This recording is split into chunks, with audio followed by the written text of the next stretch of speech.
Good afternoon, good evening, good morning, wherever you are, and welcome to NerdTube. We are doing a season 3 recap of Dark Side of the Ring. This has been a packed season with more episodes than ever, with wrestlers we know about, wrestlers we don't know about, controversies galore, very little comedy, lots of tragedy. So we're going to start off, first of all, by me introducing the people with us. We have the two usual encyclopedias of wrestling. First of all, D Jose 101. How you doing, mate? Doing great. Thanks for having me. This is going to be good. Oh yes, most definitely. And Shredder lives on. How you doing, mate?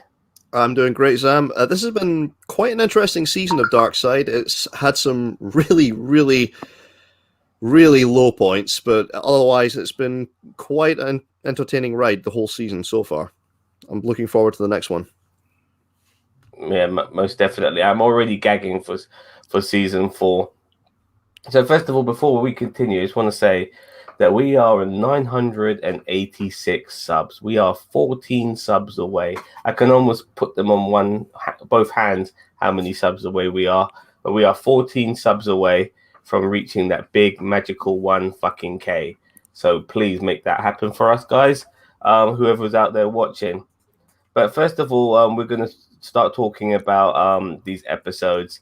We're going to go way back to May 2001, May the 8th, 2001, I believe. No, 2021. Sorry, I apologize. 2021, of course. And we have the Brian Pillman episodes, part 1 and 2. Now, what I remember, because we are going way back, so some of these episodes are a little bit hazy in the old memory here. But what I remember about this episode was a man who had the world at his feet, but ended up getting injured. A man who was playing pranks and getting real reactions out of wrestlers, out of people like Bobby Heenan. That one particular time, he was hot stuff, hot property, and then obviously got that injury that kind of changed his career in the wrong direction. A man who knows where he would be at this particular time. I feel that if Brian Pillman was still top of his game, maybe there wouldn't be space for somebody like Shawn Michaels to make a name for himself, because they were very similar in certain aspects. I disagree with you there, because Shawn Michaels had already made a name for himself in the WWF before Brian Pillman ever signed. Oh God, I sound such an idiot then. I do apologize. I would probably speculate that if Pillman hadn't injured himself, if Pillman was at the top of his game by the time he signed for the WWF and he didn't pass away so tragically from the drug overdose and the heart attack, you're probably looking at a future WrestleMania match between him and Steve Austin at the very least. And if you're not, then he would have gone back to WCW out of loyalty to Bret. But I think either way with Pillman, he would have done something. The promos between he and Steve Austin alone would have easily been better than the match, in my view. Just to hear them talk and, talk shit and shoot on each other on the mic, that would have been gold. Oh, God, that's a what if, though. What if Bret managed to take Pillman with him to WCW? Oh, yeah, because I had heard that, if Montreal hadn't happened, Pillman probably, had he lived, he would have probably followed Bret to WCW. Most of the Hart Foundation would have went. Yeah, Davey bought his way out. Yeah, Davey, I think, spent like $200,000 of his own money to get the fuck out of his contract. It was something like that, yeah. Yeah. But Pillman is one of the biggest what-ifs in the history of pro wrestling. And he overcame so much tragedy from such a young age as well. I mean, being born with throat cancer. Mm-hmm. And having all those operations as a child. Yeah. And being able to have the athletic career that he did. Mm-hmm. I mean, that was incredible. That was a great human interest story and a terrific way to kick off this season. Yep. And it was really was. It was sad to see Melanie, though, what she's turned into. That was rough, I got to admit. Yeah. When you look at her and you just go, oh man, time has not been on her side, unfortunately. Well, we've heard the stories as well. I mean, we've heard the stories about Melanie and the fact that she would take the money that was made from things like the Brian Pillman memorial shows and use them to feed her drug habit. Mm-hmm. Yeah, so regarding Brian Pillman, he he does have a son who ended up following in his footsteps. So there is, a silver lining to this particular story. But it is a shame we never got to see the man who should have been, in my opinion, one of the most talked about wrestlers of that particular generation. And it's crazy. Like the injury he had, he just could never recover from it. No, because he fucked his ankle up and broke it, and I think did he break it? They never like gave him a chance to heal it properly. But it's like they kept bringing him back earlier than he should have. But then again, I think he was never going to recover from that.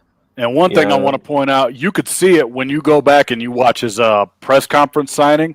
There's somebody in there that a lot of people don't know.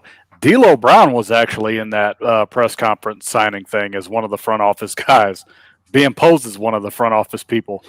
And you could see it in Pillman too. Like when he looks up at the camera, he looks like he's crying out so bad, like he wants to ask for help, but he just didn't know how to do it, which is unfortunate because by then his ankle was just completely fucked. And the WWF was hurting so bad at the time that they were willing to sign an injured guy, which is one of the first times they'd ever done that. May have been the first ever injured guy that they signed. Vader joined the company with some injuries too. Oh, okay.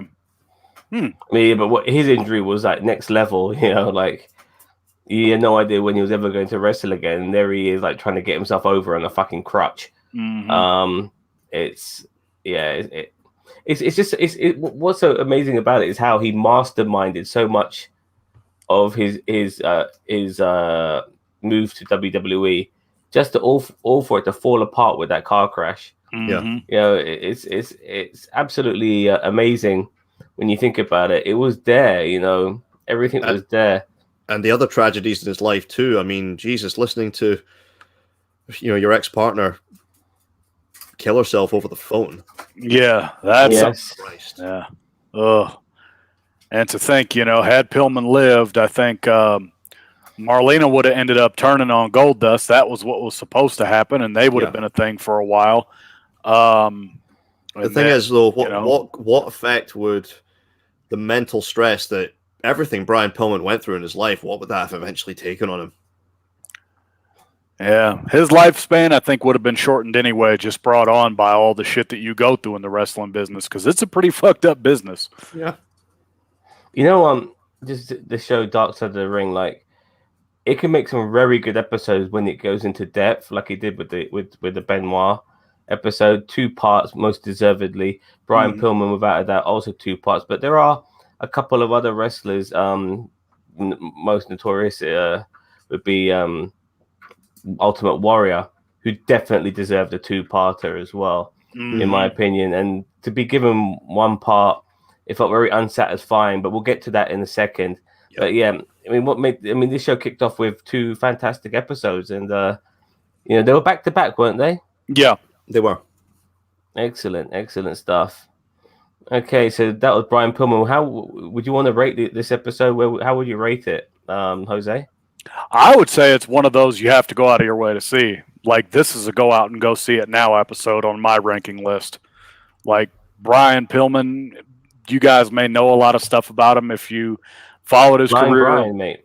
Yeah, if you guys know about his leopard trunks. Yep. For those of you that are historians, you guys probably already know about all this stuff about Brian, but for those that don't, I recommend you go out of your way to watch this episode. And not only that, go out of your way to watch some Brian Pillman matches. Go out of your way to watch Brian Pillman versus Juice and Thunder Liger at the very first WCW Nitro in the Mall of America in 1995. One of the greatest matches I've ever seen.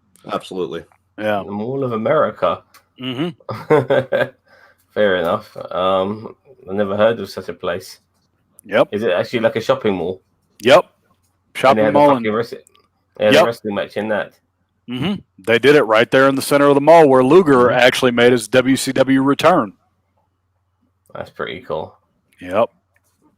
Well, I would definitely the Brian Pillman episode for me. I've ranked every one of these episodes, and for me, the Brian Pillman episode is number 5 on the list. I mean, this is one where I would say watch it. It's genuine human interest. It's an absolute tale of tragedy.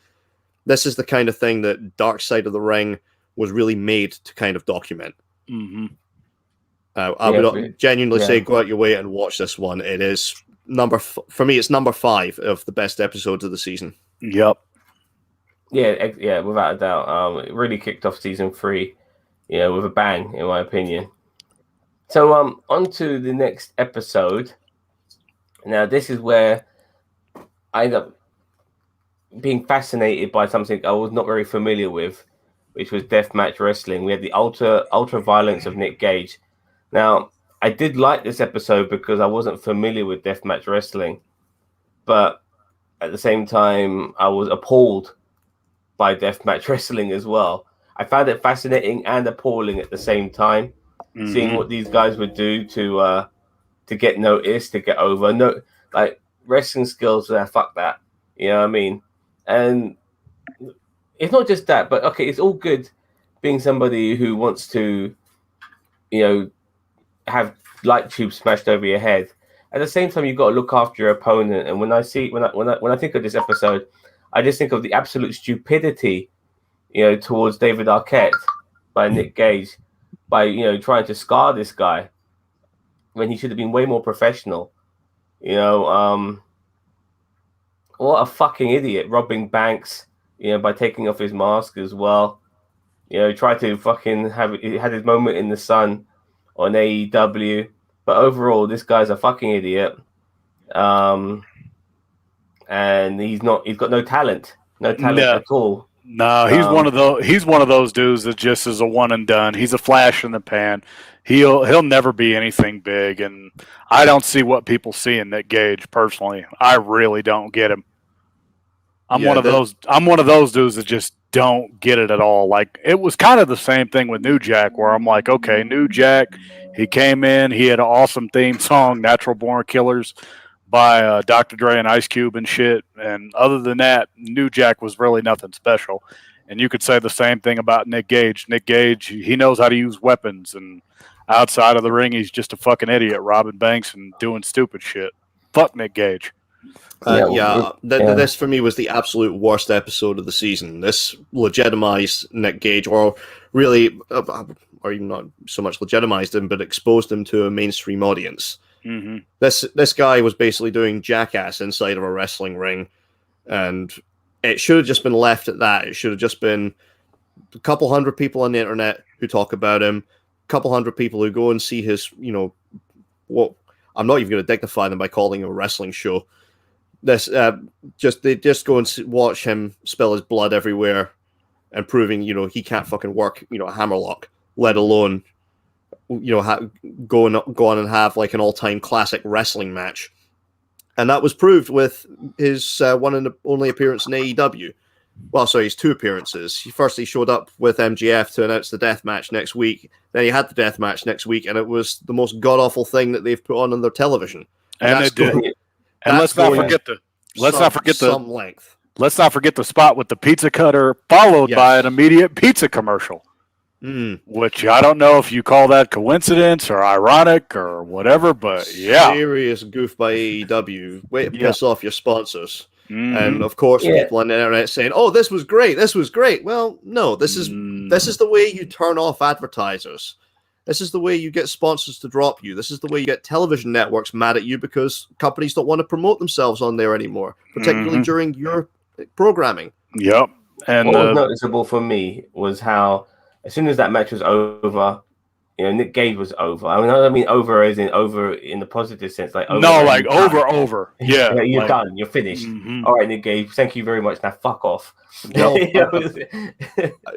Is he over? Because the fact is, I'm still seeing a lot of websites still reporting on his shows now. A lot of people are reporting on Game Changer Wrestling now, and people like Zack Ryder, for Christ's sake, is showing up at Game Changer Wrestling. The Briscoes are showing up at Game Changer Wrestling. I'm just saying, like, regarding, but they're showing up to more niche audiences. He was being exposed to a bigger audience, and that was about as far as he was going to get. I mean, AEW going to watch that niche shit. Yep, AEW is probably the most mainstream. That one-time appearance is probably the biggest he's ever going to get. Outside of that, he'll just, like you guys said, he'll do his little indie shows here and there, and that's what Game Changer Wrestling is. Game Changer Wrestling is that kind of shit where it's like, okay, you go to see the death matches and whatever the fuck it is that they do, You know, they sell out maybe in front of 100 people, and that's about it.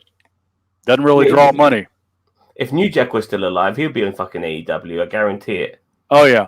I don't think so because remember New Jack before he died, you know, he was having heart conditions. He pretty much had to step away from in-ring competition, and he was blind. Like he was literally going blind before. I'm just saying, if he was already blind in one eye, I think he was going blind in the other. Yeah, I'm just saying if he wasn't in such terrible shape. If he had kept himself in shape, he would have done the Nick Gage thing, showed up for one match, and then got the fuck out. Like they would have cashed in on that. You know, I mean, the fact that he's, you know, a popular underground wrestler. You know, I don't want to compare him to Sting, but in the sense that there are certain wrestlers who had never been in the WWE who are really fake. I mean, I know Sting ended up in the WWE, but Sting was without doubt the most famous guy before he was in the WWE to never been in the WWE. And to a degree, there's other wrestlers who've never been in the WWE, like New Jack, and his exposure in other companies would have been something I think maybe some promoters would have taken advantage of at the time, but we'll never know because he's dead. So that was Nick Gage. Forgettable. Move on, my son. Yeah, I don't. This episode, you can easily skip it. This is the one episode I would say don't watch. Yeah, just skip it. Skip it. And then we're going to move on to the funniest episode. And I think y'all would agree, probably in certain ways, the lightest episode of the season in certain aspects. This is not really something like too overall tragic, but the collision in Korea. We're talking about culture clash. Significant, and it was entertaining as hell. And it was the fact that everybody got out of it, you know, without major injury or incident. So, you know, this was, you know, lighthearted. You were able to have a laugh at this one. Yeah, this is the one I would say, like, I would put this on my go out of your way to see list before we get into it. I want to know, what was the treatment of Muhammad Ali like? Because I've always been curious, because he would have been, his Alzheimer's would have started kicking in back then. Is that correct? Yeah, Parkinson's. The Parkinson's, my bad. Yeah. And like, you see the way all these wrestlers are treated, you know, I wonder what sort of treatment Muhammad Ali got while he was out there. Ali was probably godlike, because everywhere he went during that time, Ali was pretty well received by most people. Yeah, but North Korea is a whole different kettle of fish. North Korea, though, would have been there's been stories about guys like Dennis Rodman, who's gone out there. If the dear leader is a fan of yours, you are treated like a god. Yep. Yeah. Sorry. I guess so. I mean, I guess Muhammad Ali was a big fat. Sorry, was the leader? Was it Kim Jong Il at the time? I think it would have been Kim Jong Il. Yes. Yeah. He was a fan of Muhammad Ali, I guess. Mm-hmm. Well, and the funny thing is, like, all these wrestlers before they go there, like, they're thinking, you know, we got Aki, what was his name? Antonio Inoki. Antonio Inoki. You got Antonio Inoki. You've got fucking Muhammad Ali. Even to a degree, you got fucking Ric Flair there. We're good. You know what I mean? Yeah. Nothing's gonna happen to us. Yeah. And boy, were they wrong. And just like the way this episode begins, with them getting on some sort of rust bucket airplane. Hello, wrestling show. Thank you very much for listening. Oh, Sam's out of here. All right. All right. Well, we'll wait a second until he comes back. Collision in Korea. I thought it was one of the better episodes. I thought it was easily one of the lightest episodes that they did. Now he's back. Sorry, I apologize. Sorry, I pressed the wrong bloody button. Of course, we kind of guessed that. Wrestling show. Thanks very much for listening at work. I'd rather you be listening to us than working, most definitely. Anyway, but you know, people work hard. People work hard enough. Wrestling Lowdown show. So you know, you need a bit of time to enjoy yourself and, you know, soothe your ears with our dulcet tones of loveliness. But yes, I love this episode. Let me just bring it back up again. Yep. This episode made me laugh so fucking much. I couldn't get enough of it. The part that killed me was Hawk and Scorpio were about to get into a fight because Hawk was fucking pilled out of his mind. When wasn't he pilled out of his mind? Yeah, that's true. I mean, and the irony of Benoit talking somebody out of killing someone. Yep. Yeah, exactly. And considering that, like Scott Norton, he was all like talking to his wife, and he's like, "I can't believe I'm in this shithole country," and it's like, "You come now," and then yeah, and then they were like, "You say nothing about North Korea," and then he's like, "Okay, I won't say shit," and then you go now. All the hassle caused just by a few games of pool. Yep, that too. That was hilarious. Because the ball came off the table. Yep. And they lost their fucking shit over that. Yeah. Yep. And I think it took them hours just to get fucking cue balls and pool balls on this for them to play pool in the first place, and they're watching them.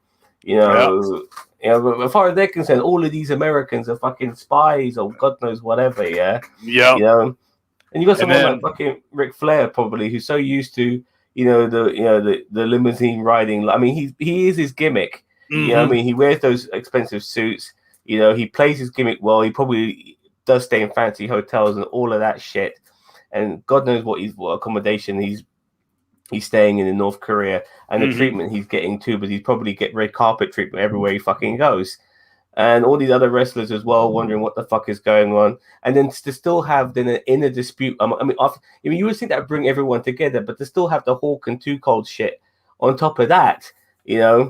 And Hulk must have been going cold turkey beyond belief because he couldn't fucking probably bring his drugs in. Nope. And they took all their shit too. They're like, okay, we got your passports, your pagers, all that bullshit. You take none of that with you. Yeah. And Eric Bischoff was, like organizing this whole thing. I mean, what if you can explain, why did he decide to do a show in fucking North Korea, out of all fucking places? It was Inoki's idea because Inoki was trying to establish himself in politics. Yep. And he wanted to do a big stunt, which was to get diplomatic relations going with North Korea. So he approached Eric Bischoff about doing it, and Bischoff just thought, what the hell, a chance to go to North Korea. Yep. And then Hogan made the smartest decision that he's ever made in his entire career. Can't do it, brother. Yep, that's the right call. That's what I would have said. That's probably the only time Hogan's ever said something that we could genuinely believe. Yep. You think it was Hogan who said no, or was it his agent? Oh, no, he said no. He said, fuck that. I'm not doing this shit. Yeah, I guess so. Because remember, they wanted Hogan. Yeah. They wanted Inoki versus Hogan for the main event. Yep. Yeah. Can't do it, brother. Just imagine I still say, just imagine how much of a heel Hogan would have been if he had come out to American Made. Yeah, that would have been fucking great. Were they actually coming out to their music I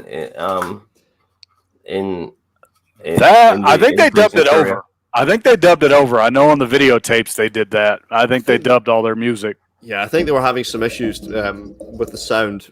But again, I still say, have Hogan come out to American Made. Just get a PA system of some kind in there. Have Hogan come out to American Made and just watch the people's reactions. They will suddenly get into this match now. And then the fact is, like, okay, you go over there, you work, and what do you hear? Nothing. Cricket. That's it. Yep. You hear nothing. You hear dead silence. And then Inoki comes out, and then he starts working, and then they're like, oh, yeah, all right, yeah. And then... No, but they hated the Japanese as much as Inoki was a different kettle of fish overall, but they hated the two nationalities who were wrestling were the Japanese and Americans, and they fucking hated North Koreans, hated both of them. But all of that, in my opinion, was worth it when you heard that one time when they were doing a bit of sightseeing. Yep. And they see Ali doing like his Ali shuffle and stuff like that, and he's shadow boxing and stuff. Yeah. Oh, I would have loved to have seen that, man. That would have been cool. I remember Scott Norton talking about it and just remembering that moment. In North Korea, and probably I can imagine sort of the picturesque landscape he's doing it. Wow, for that moment, his Parkinson's must have subsided just a tad bit, and he was being his old self again. Yep. You get dementia patients, who they will have moments where they remember stuff from the old days. So that's not out of the realm of probability that may have happened to Ali. No, but he was having the shakes and stuff, wasn't he? Superb to watch. Ali, just acting like he did in the old days, doing the Ali shuffle and just looking like a rejuvenated man. That would have been amazing. That would have been worth it alone. Yeah, Yeah, just that to would have been worth it see that. alone. You know, so I envy them for that. You know, because I mean, I love traveling. You know, and, Yeah. you know, even the North Korea might have seemed like a bad choice of destination. It would have been. Oh, that's my bird pressing. There we go. Hi, bird. Would have seemed like a bad choice of destination. I would have still been curious enough, you know, to know that we might have had safety in numbers. There's a whole bunch of us going and stuff like that. It might have been worth the shot, but nevertheless, absolutely hilarious episode. And then they get off the plane and Flair, and then they get off the plane and Flair kisses the ground like, "Oh, thank God, we're home, Japan, we're home." Yeah, he's like, "Thank you, Lord." Country. He's fucking, I'm in a civilized country now, Japan. Yeah. Yeah, they wrestle in Japan all the fucking time. You know what I mean? Flair literally in his suit, in his like alligator shoes, gets off the fucking plane, gets to his knees, and kisses the ground, kisses the tarmac, just to be so thankful to get the fuck out of there. That was, I would have also paid to see that. That would have also been worth it. But it's just like I would have. Just like looking at that audience, not knowing that they have no idea what the fuck they're watching here. Yep. You know what I mean? Like, what is it? Shit. Like, like they're seeing all these guys doing fucking flying headbutts off the top turnbuckle and God knows what you seeing, all these steroid-looking freak motherfuckers. They have no idea what they're seeing here. And Too Cold Scorpio can forever hold over Hogan. I wrestled 2 nights in front of 190,000 people. Hulk Hogan didn't do that. I did. But Too Cold Scorpio as well, like doing all his like flips and shit. Yeah, but all his like sort of his mannerisms and stuff like that. These people must be, what the fuck is this guy on about? Yeah, and at the same time, just I'm glad that one particular moment during the course of this pay-per-view they had. It was a pay-per-view, wasn't it? Mm-hmm. They recorded it and they edited bits of it together and then put that on pay-per-view. Yep. So not everything made it to pay-per-view. But the point is, like this particular one-off show, just to know that the fans finally got involved in it. It took them the whole fucking show for them to get involved in it, but they eventually got involved in it when Antonio Inoki came out to fight Ric Flair, and you can see Ric Flair was doing his very best, to try and get this show over, like doing his famous Flair flop and stuff like that. But yeah, it was fascinating. It's bound to be a massive culture shock to them. I mean, this is a country which is so insular; they don't allow a lot of outside entertainment into their, to be broadcast on their airwaves. To them, watching pro wrestling must have been like, if we were watching something like elephant polo. Yeah, exactly. I mean, even like during the World Cup, not the most recent one, but the one prior. I think the one in Brazil, maybe.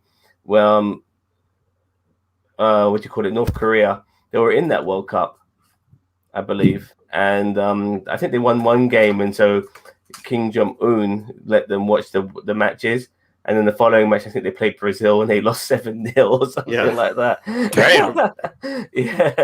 Yeah. I mean, I'm thinking to myself, the people of North Korea were probably thinking, "What the fuck," But nevertheless, good episode. The best, the comedic, the most lighthearted episode of the entire season. Yeah, I knew I was going to have a good time because you already know that all these wrestlers survived this trip. Nobody stays behind, nobody gets killed, no firing squad, none of that shit.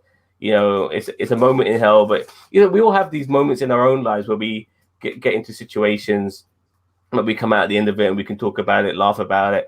I'm sure those guys probably laugh about it now. Yeah, a good episode. Yeah, so it's pretty much number tragedy. 3. Yeah, well, it's pretty much tragedy now from here onwards. Tragedy and disgust, in my opinion. And I think this next episode, encompasses both. Becoming Warrior. Now, this should have been, in my opinion, a 2-parter without a doubt. Oh yeah. How can you make a single episode on the Ultimate Warrior, one of the biggest names of wrestling of all time? And this needs to be said, even though he's dead, one of the biggest assholes on the face of the earth, no doubt about it. I mean, the Ultimate Warrior, he was Shawn Michaels before Shawn Michaels was Shawn Michaels. In terms of king shit, fuck all y'all, it's all about me. I'm the Ultimate Warrior. That was his attitude. All And the if you top guys remember, were this like wasn't that, the though, weren't only they? documentary on Warrior that week. A&E moved their biography of Warrior up in the schedule. And let's not because forget this was coming out. Yep, and let's not forget WWE's been known to whitewash, and they did that with Ultimate Warrior. They made him sound like a fucking saint. Absolutely. Compared to what reality is. Unfortunately, this is where I think maybe Darkseid didn't go far enough. I mean, they should have properly highlighted the fact that WWE has whitewashed so much of Ultimate Warrior's history. That he's involved in campaigns he really should not be associated with. Oh, yeah. He gets used as a symbol for Pride Month, despite the fact he made those horrible comments about gay people. Yeah. He's involved with things like the Warrior Award, which has been given to handicapped and sick children, despite the fact that there he is calling Darren Drozdov a worthless cripple. Disgraceful. Yeah. Disgraceful. You know, no wonder fucking Triple H hated him. You know, because he. Shit, it's no wonder Vince McMahon hated him. The fact that he helped Vince up for money. Yeah, but I remember in the episode of Tough Enough, Triple H mentioned Droz as one of his mates. So you can then so going back to what Warrior said, with the problem. I mean, I look at Triple H as he's no element of goodness, but even he must have got pissed off about that. You know, insulting somebody who's in a fucking wheelchair, for fuck's sake. I think he also made comments about Jim Ross and his Bell's palsy. Yeah, he did. Jesus Christ.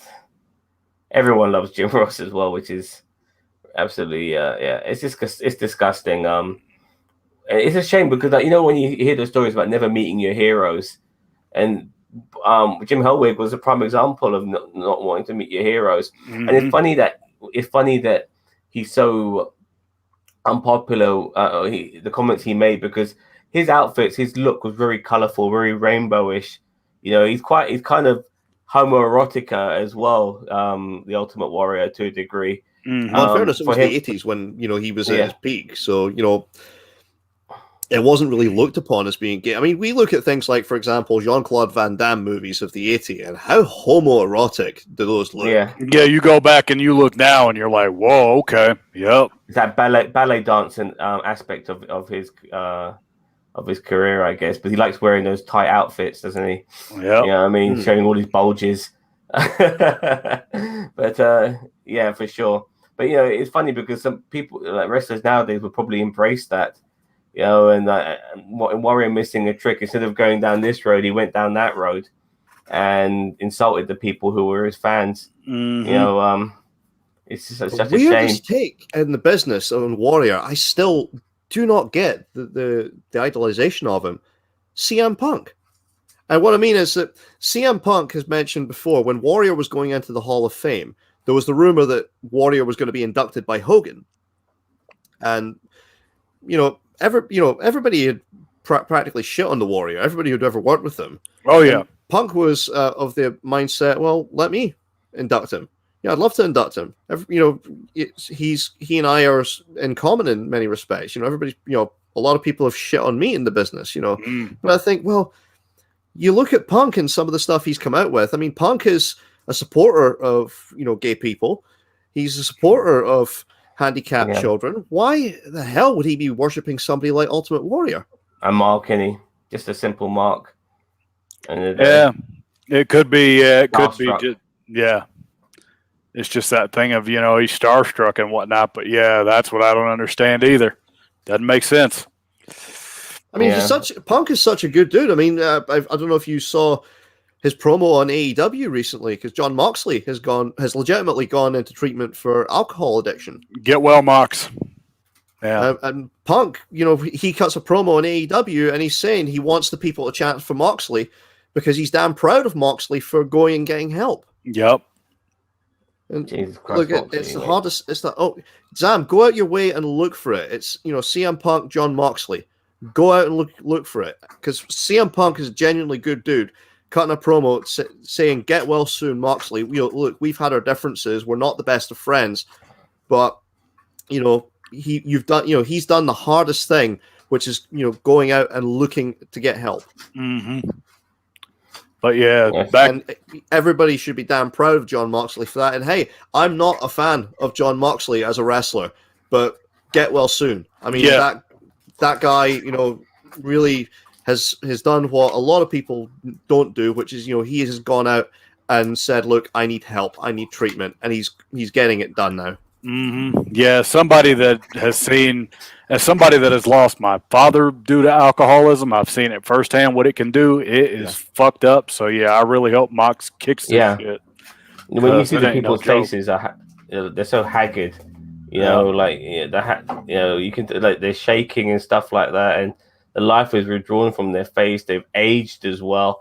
It's good luck, Moxley. And he's got everything. He's got everything set up for him to get through this, because some people have a lot less than what Moxley has, and have no chance of getting through this. So I'm really hoping Moxley takes advantage of the privileged position he's in. With the spotlight, the support, the beautiful wife, fucking massive company behind him, friends. Just had a baby. Yeah.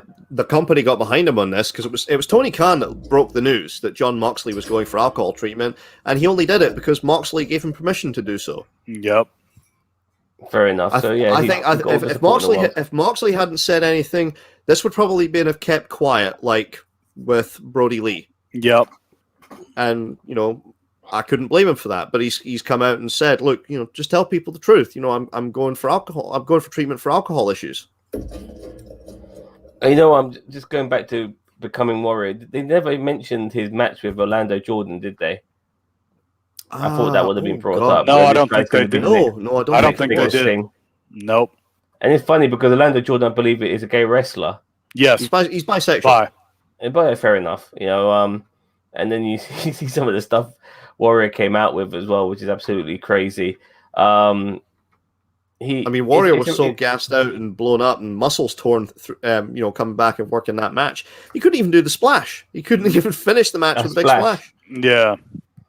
Yeah, well, it's a shame that I hit that moment on Raw was his last. But at the same time, I also look at it that if he didn't die that day, then he was just probably setting himself up for more fuck ups in the future. Because I don't see he's a walking fuck up. Yeah, because I don't see the relationship between the Warrior and WWE lasting that much longer. Because Warrior looked like he was one of those dudes that could turn his opinion on a dime. Like 1 minute he'll love Vince, the next it'll be like, "Well, fuck you, Vince," blah blah blah blah blah. And he and Hogan have also had a documented history. I remember that hour-long video that the Warrior did on Hogan years ago, basically just trashing him. Karma's Coming to Collect, I think it was called. Mm-hmm.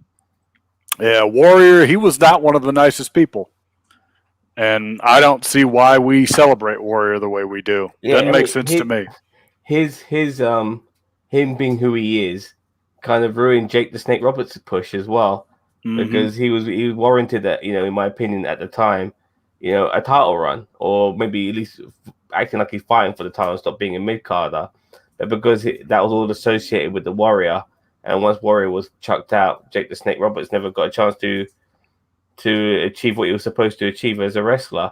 And it's just Ultimate Warrior, man. Jesus Christ, you had everything, and it was not enough for you.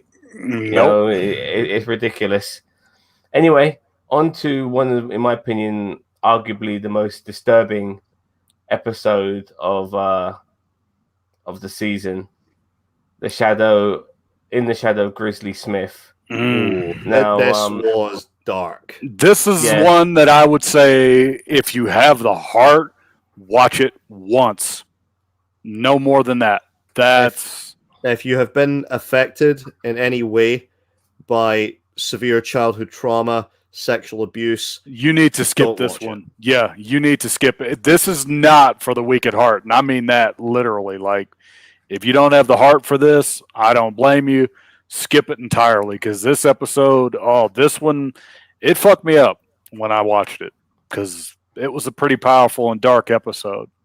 You hear that phrase in this term quite often, gentle giant. Well, Grizzly Smith was a gentle monster. Sorry, he was a giant monster. You know what I mean? And he abused his own children. He abused, he was obviously grooming. He was molesting young girls on the road. Yeah, on the road and stuff like that, have them with them. I mean, it's funny in a way how people see things so innocently back then, but nowadays, we see anything which could even be considered paedophilia. Like alarm bells are ringing for all of us nowadays. The way we're so caught up and trained to keep an eye out for things, but back then everything was just so innocent, wasn't it? This family man, this Grizzly Smith, this big strong man, and what he did to his family, and one of the saddest things about this episode was all these brothers and sisters, and they were not united. They were all separated from each other. They never. There was not a moment where they all got back together when they should have. They all had didn't see the reconciliation like you did with the end of the Benoit episode with David Benoit, and his auntie. aunt. Yeah. And the Pillmans too. Yeah, because the Pillmans got brought back together. I look at Benoit and the auntie as like, okay, this is kind of who we are, who we got left of each other, because most of our families are dead.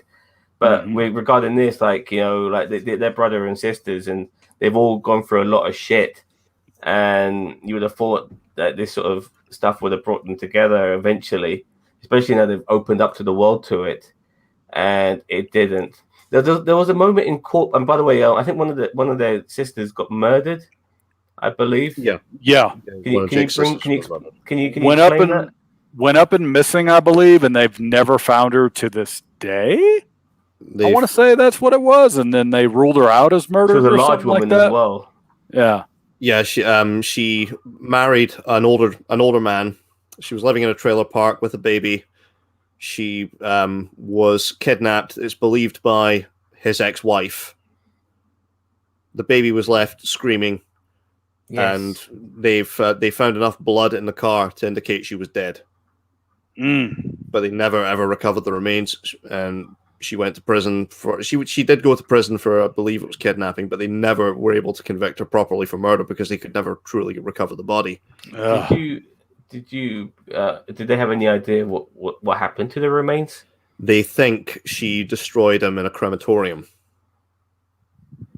because she had access. She had access to the furnace at a crematorium. So they think she disposed of the remains that way. This is even before forensics were not great back in those days. No, it's funny, but this woman was like a big sister to Rockin' Robin. And she looked, and it's a real shame that she died because they had both gone through the same experience with Grizzly. The fact they'd both been molested, she got out, whereas Robin didn't for the longest time. Grizzly molest Jake and Sam as well. No, I believe it was just the girls. He abused the boys. That's what he did. He mentally abused and tortured the boys. He made their lives a living hell. Yeah. Telling Jake, you will never amount to anything. I'm ashamed of you. Never even said, I love you, son. Yeah. And Jake, years later, he even admitted it in shoot interviews. He said, "I hate my father. I hate that son of a bitch." He admitted it, but he still deep down somewhere said that he wished that he could have, loved his dad. He wished he could have had that relationship with him. In some respects, this was kind of like wrestling's version of Jimmy Savile in the sense that there had always been whisperings in the locker rooms about Grizzly Smith, but nobody really knew. Nobody knew this was going on because let's face it, you don't advertise that you're molesting young girls or you're molesting your own kids. So again, there were always suspicions. There was always innuendo, but there was never anything. Nobody could ever say for certain, yeah, we know he's doing this. Yeah, it's like R. Kelly. The difference is with R. Kelly, we all knew that he was doing it, but nobody said shit. Yeah. And now look at where he is. And when you look back at his songs as well, Age is Nothing But a Number, Bump and Grind, you know what I mean? Yeah. It's like, Jesus Christ. Even when I think about it, I think, how did I not pick up on this earlier? You know what I mean? Fucking guy, man. He advertised his molestation. It was ridiculous. Yeah. I gave y'all Trapped in the Closet, Villain on Your Booty, Age Ain't Nothing But a Number, and so many other clues. Yeah. That's basically what it was with R. Kelly. But yeah, with Grizzly Smith, it was one of those things. He never got his comeuppance though, did he? So Sam Houston ended up looking after him until he died. Is that correct? No, it was another brother. It was another brother. It wasn't Sam Houston. It was another. Oh yes, there was another one. Yeah. And then the kid, and then I think the family does get back together at the end of the episode in some form or fashion. They reunite, and Jake the Snake, he out of all of them seems to be the most okay now because he got his life straightened up, and he's still doing the most good. famous, isn't he? Yeah, he's still doing good that we know of. It's good to see that Jake has turned his life around. As long as he's still got Diamond Dallas Page alongside him. Yeah, he'll be all right. Fine because Diamond Dallas Page will keep him on the straight and narrow. Mm-hmm. I worry, for Jake at times, but someone like him should, there should be something. I mean, you see it in his face. He's not haggard like you see most alcoholics. You can see he's getting over that. And you can see there's life in him too. Yeah. Yeah. Jake the Snake looks like he's full of life again. Like he's actually getting to enjoy life now. I think that's been part of also the process with the healing of these guys. I mean, you talk about Jake Roberts, but also you can talk about Scott Hall too, who DDP has taken in and helped, try and clean himself up. They've both had to confront trauma in the past. In Jake's case, it's been the issues with his father, the murder of his sister, the fact that his stepfather was electrocuted in the attic of his house, Jesus the fact Christ. that his mother was only 14 years old when he was born. Oh man! Because Grizzly raped raped the child of the woman that he was dating. Oh, Jake has had to confront all this. Scott Hall had to confront the fact that he killed someone when he was working as a bouncer at a nightclub. So it's something. I think this is something that you tend to find a lot with addicts, is that there is some trauma that drives them to take some kind of substance to just try and block out whatever whatever it is that they're going through. Yep. I'm not surprised though. Like Scott Hall working as a bouncer might have killed somebody, probably by accident. I'm sure he didn't intend to kill him. Yeah, it was a self-defense struggle over a gun. Yep. Exactly. I mean, you should never let that, I mean, for some people, obviously, it could hinder you, but I think he should get a pass on that. He should give himself a pass on that, as far as I'm concerned. Anyway, let's move on from this despicable human being. I will say that this episode, Grizzly Smith, if you have the stomach, watch it once. Watch it once, just once, because this is. But yeah, it's a dark episode, but it's interesting, like how the hell this kind of thing happened. Mm-hmm. You will learn a lot. This is one of those where it's like, I'm not gonna, shame you if you don't watch this episode, if you don't have the heart for it, if you've been through traumatic shit, and you don't think you can have the stomach or the heart to handle it. By all means, please skip this episode. Yeah, we're no way being flippant when we say this is a trigger warning. If you have been through any kind of childhood trauma like molestation, if you just don't have the stomach for it, this is the kind of thing that would upset you. Do not watch this episode. Otherwise, if you can stomach it, watch it. Watch it once just to figure, because again, it's an interesting take just to figure out how the hell was this kind of thing able to happen. Yep. Yeah, and we are talking like in the 50s as well, aren't we? I mean, it's a long time ago. We're talking actually like the 70s and 80s. Yeah. Anyways, Dynamite Kid. The guy that had it all, man. I mean, if you want to say potential, it was Dynamite Kid. You could argue this dude was ahead of his time for a dude that was wrestling in the 80s and all that kind of stuff. He was doing shit that, guys in the 90s hadn't even thought of yet. Yeah. But there was a reason that the guys hadn't thought of them, because when Dynamite was doing them, they were sloppy, they were dangerous. Mm-hmm. He was hurting himself a lot doing this stuff. Oh yeah. Yeah. He was one of those that was pilled out of his mind. He and Davey Boy both. You could definitely see it in him. He had a lot of small man syndrome British because junkie he was only something like what 5'6". Yeah. Yeah, but he was like a pit bull, wasn't he? You know, he was very, you know, physically he's a decent specimen. You know, Oh yeah, but very his muscular. attitude was when you go back and you watch him in like his very very early days in his career, he looked nothing like as big as he was when he got to the WWE. He was a skinny little shit when you go back and you first watch him. He was skinny, he was agile. He gets eventually to likes of Japan, the WWE, starts touring Europe, and he gets big. I mean, he's got, again, it's small man syndrome in the fact that, okay, he obviously can't grow any taller, so he's going to make himself bigger. Yeah, he's going to bulk. But he's still a very agile wrestler, high flying, technical at the same time. I'm not sure how good he was on the mic. I guess his strong Yorkshire accent would have probably made him ununderstandable for a lot of people. Unintelligible, yeah. Out of the two, Davey was the one that could be the most eloquated most of the time, depending on when you watch him. Because sometimes you can make out what Davey's saying. Sometimes it was like, yeah, this dude's kind of out of his mind a little bit. This was another really dark one, though, because Dynamite was a truly fucked up human being. He was an asshole. Yeah, Dynamite, he was not a nice dude. I've heard that about him. Pointing a gun at his wife's head and saying, one day this will be loaded. Mm-hmm. Yeah. It was finding out about him, and he's got a daughter he never met. Is that correct? Yes, that is correct. Yep. Yeah, I mean, he was alive long enough for them to meet at a particular point, but it never happened. The other daughter, they did know each other, and she did come back to, where was he living, in Liverpool? Oh God, Sheffield. Yeah, somewhere something overseas. Like that. No, it was in England. It was in England. I just can't remember where.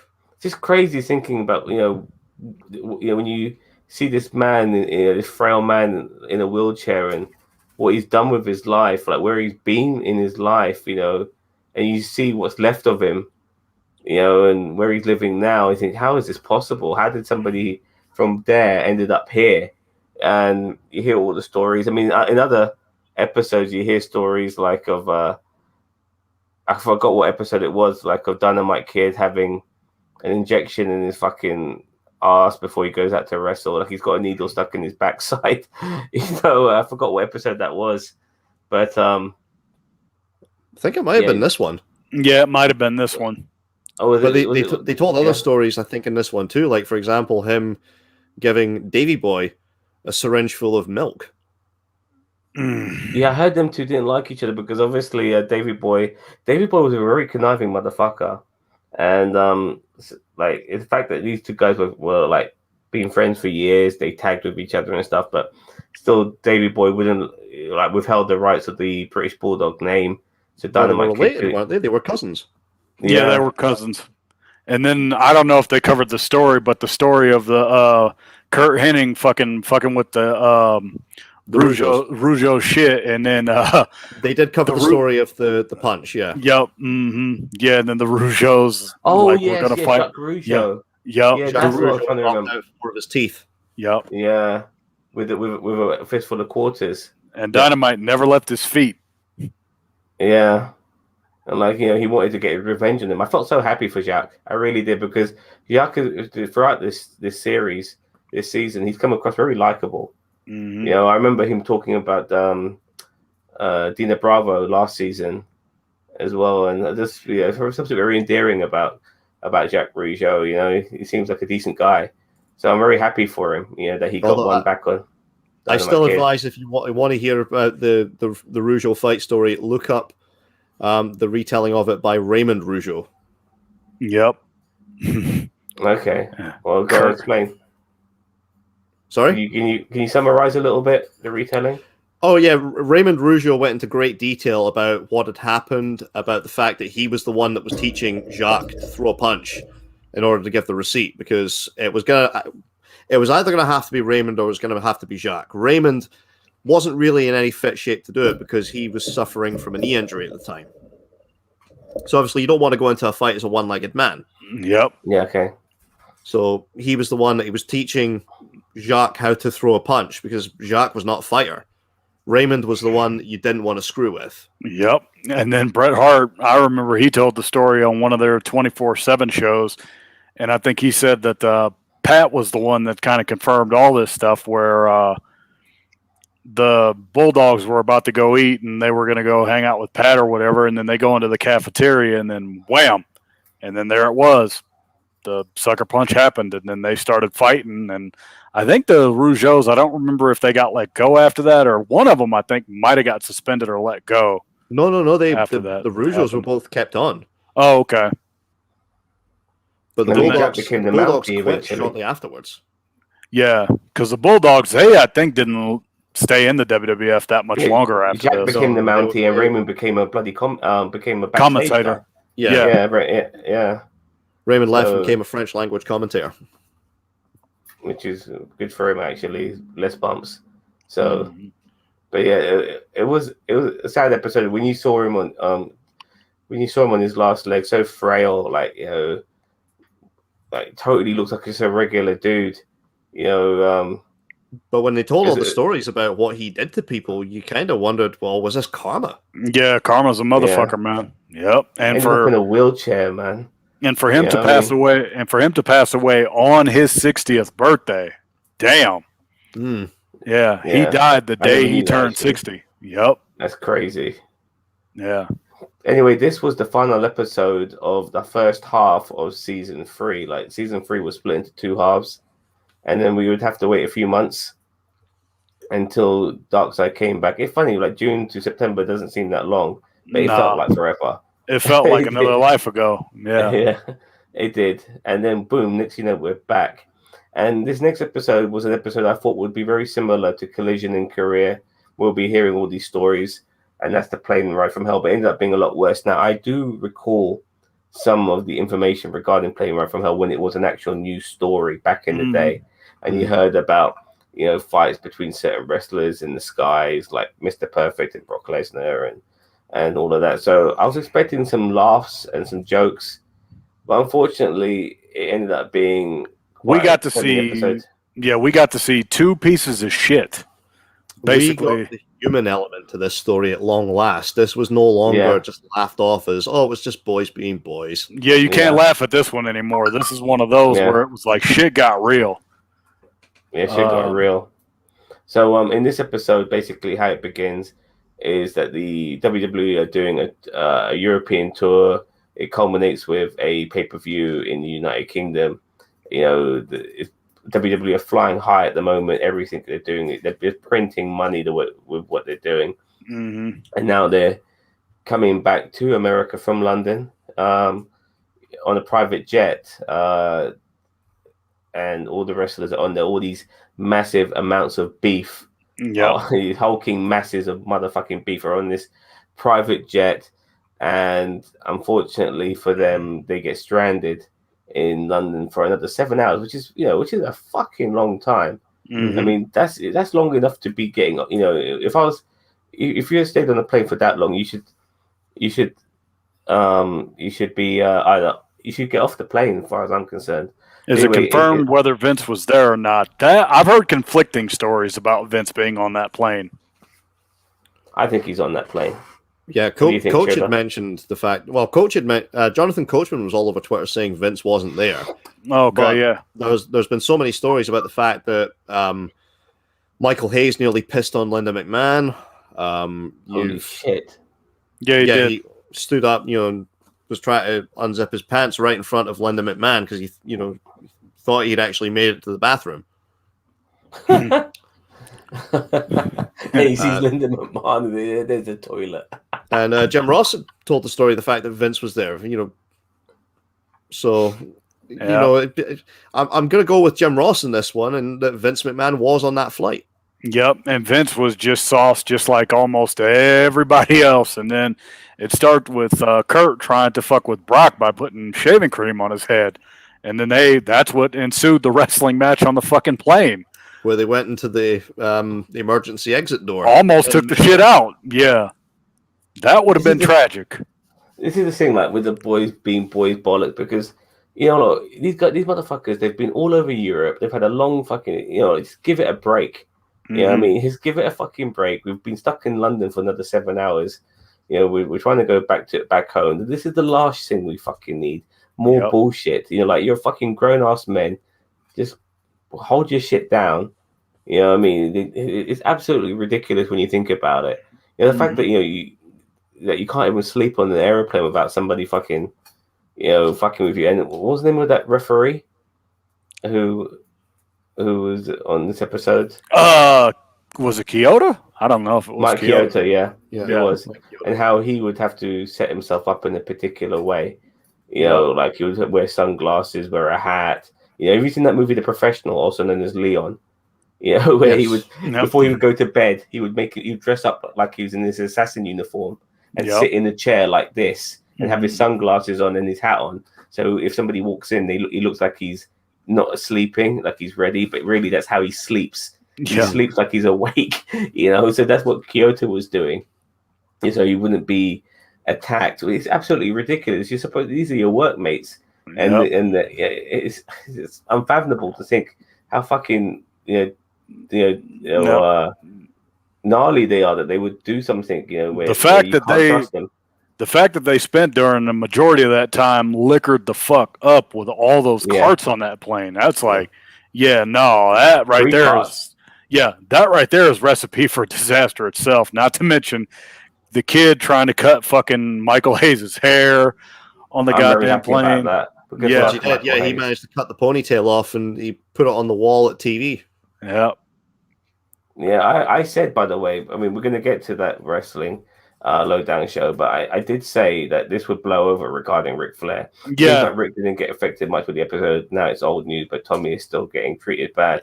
Well, Tommy, you fucking moron. When you decide to say, like, oh, my ponytail is more offensive than what Ric Flair fucking did, what the fuck did you think was going to happen, you moron? In fairness, I would honestly say, though, I mean, did Ric Flair get away with this free? I mean, his car commercials are still gone. He's still not in AEW. Yeah, he's still not in AEW. They're not touching him with a 10-foot pole. Nor should they.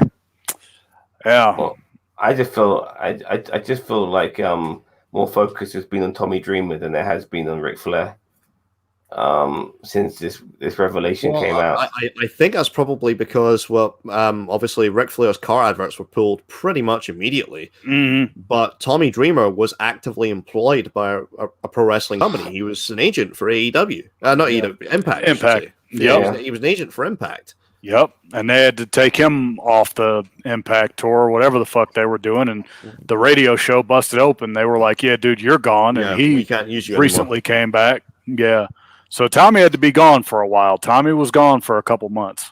It's a real shame because, once again, going back to like people like Warrior and stuff. These are people you admired, and you would really hope they would have the decency to go with the admiration you have for them. And then Tommy Dreamer comes up with something like that, and it's a real shame. But let's not forget the air stewardess who basically spilt the beans and all of this and put herself in the spotlight, probably a spotlight she didn't want to be on, but she felt like it had to be said. Having to relive these moments again, having these hulking masses all over her, like what Ric Flair did to her is. Not only that, the way she was treated afterwards on social media, I mean, people were bringing up the fact that she got involved with an issue with the law, something like, I think, 7 or 8 years after the plane ride from hell, as if it was somehow related in any way. Yeah, ridiculous. People do that. Like, if you're not whiter than white, then all of a sudden, if you had any sort of other issues, which is not to do with the issue they're on about, then somehow that can be used against you. People do that all the fucking time. It's absolutely ridiculous. There's someone like at the same time these wrestlers themselves who have probably got DOIs coming out their fucking assholes. They somehow defend those guys. You know what I mean? Who've got loads of baggage on them. Yet they have a go at this fucking air stewardess. I mean, the hypocrisy is unbelievable. Yeah, it's insane. So yeah, I was really upset that this episode didn't end up being the laugh fest I wanted it to be, but I was also fascinated by it at the same time because we found out a lot of things. Dustin Rhodes, it's funny the way I actually defend him a little bit, but I found out that he was a bit of an asshole towards another air stewardess. Came off far too good in this episode. Yeah. Everybody was saying, "Oh, Dustin Rhodes was a good guy." If you recall, if you ever get a chance to read the lawsuit that was filed by these two air stewardesses, one of them being Heidi Doyle.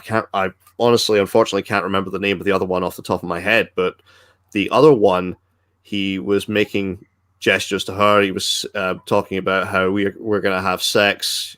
You know, you're going to jump on my cock. Yep. And I'm going to go ahead and air a disclaimer. I know there's going to be people. It was a different time then. That shit is never okay. I don't give a fuck. Yeah, I agree. I hate it when people say shit like that. Yeah. It really drives me nuts. Yeah, because I know that's going to be the typical defense. Oh, it was a different time back then, but that's so. I'm very happy that you guys, but for me, this was probably the most important episode of the entire season because it changed a narrative that has been going for 20 years. Yeah, definitely. This is one of those where it was like we used to laugh about the plane ride from hell, Ric Flair being a fucking idiot.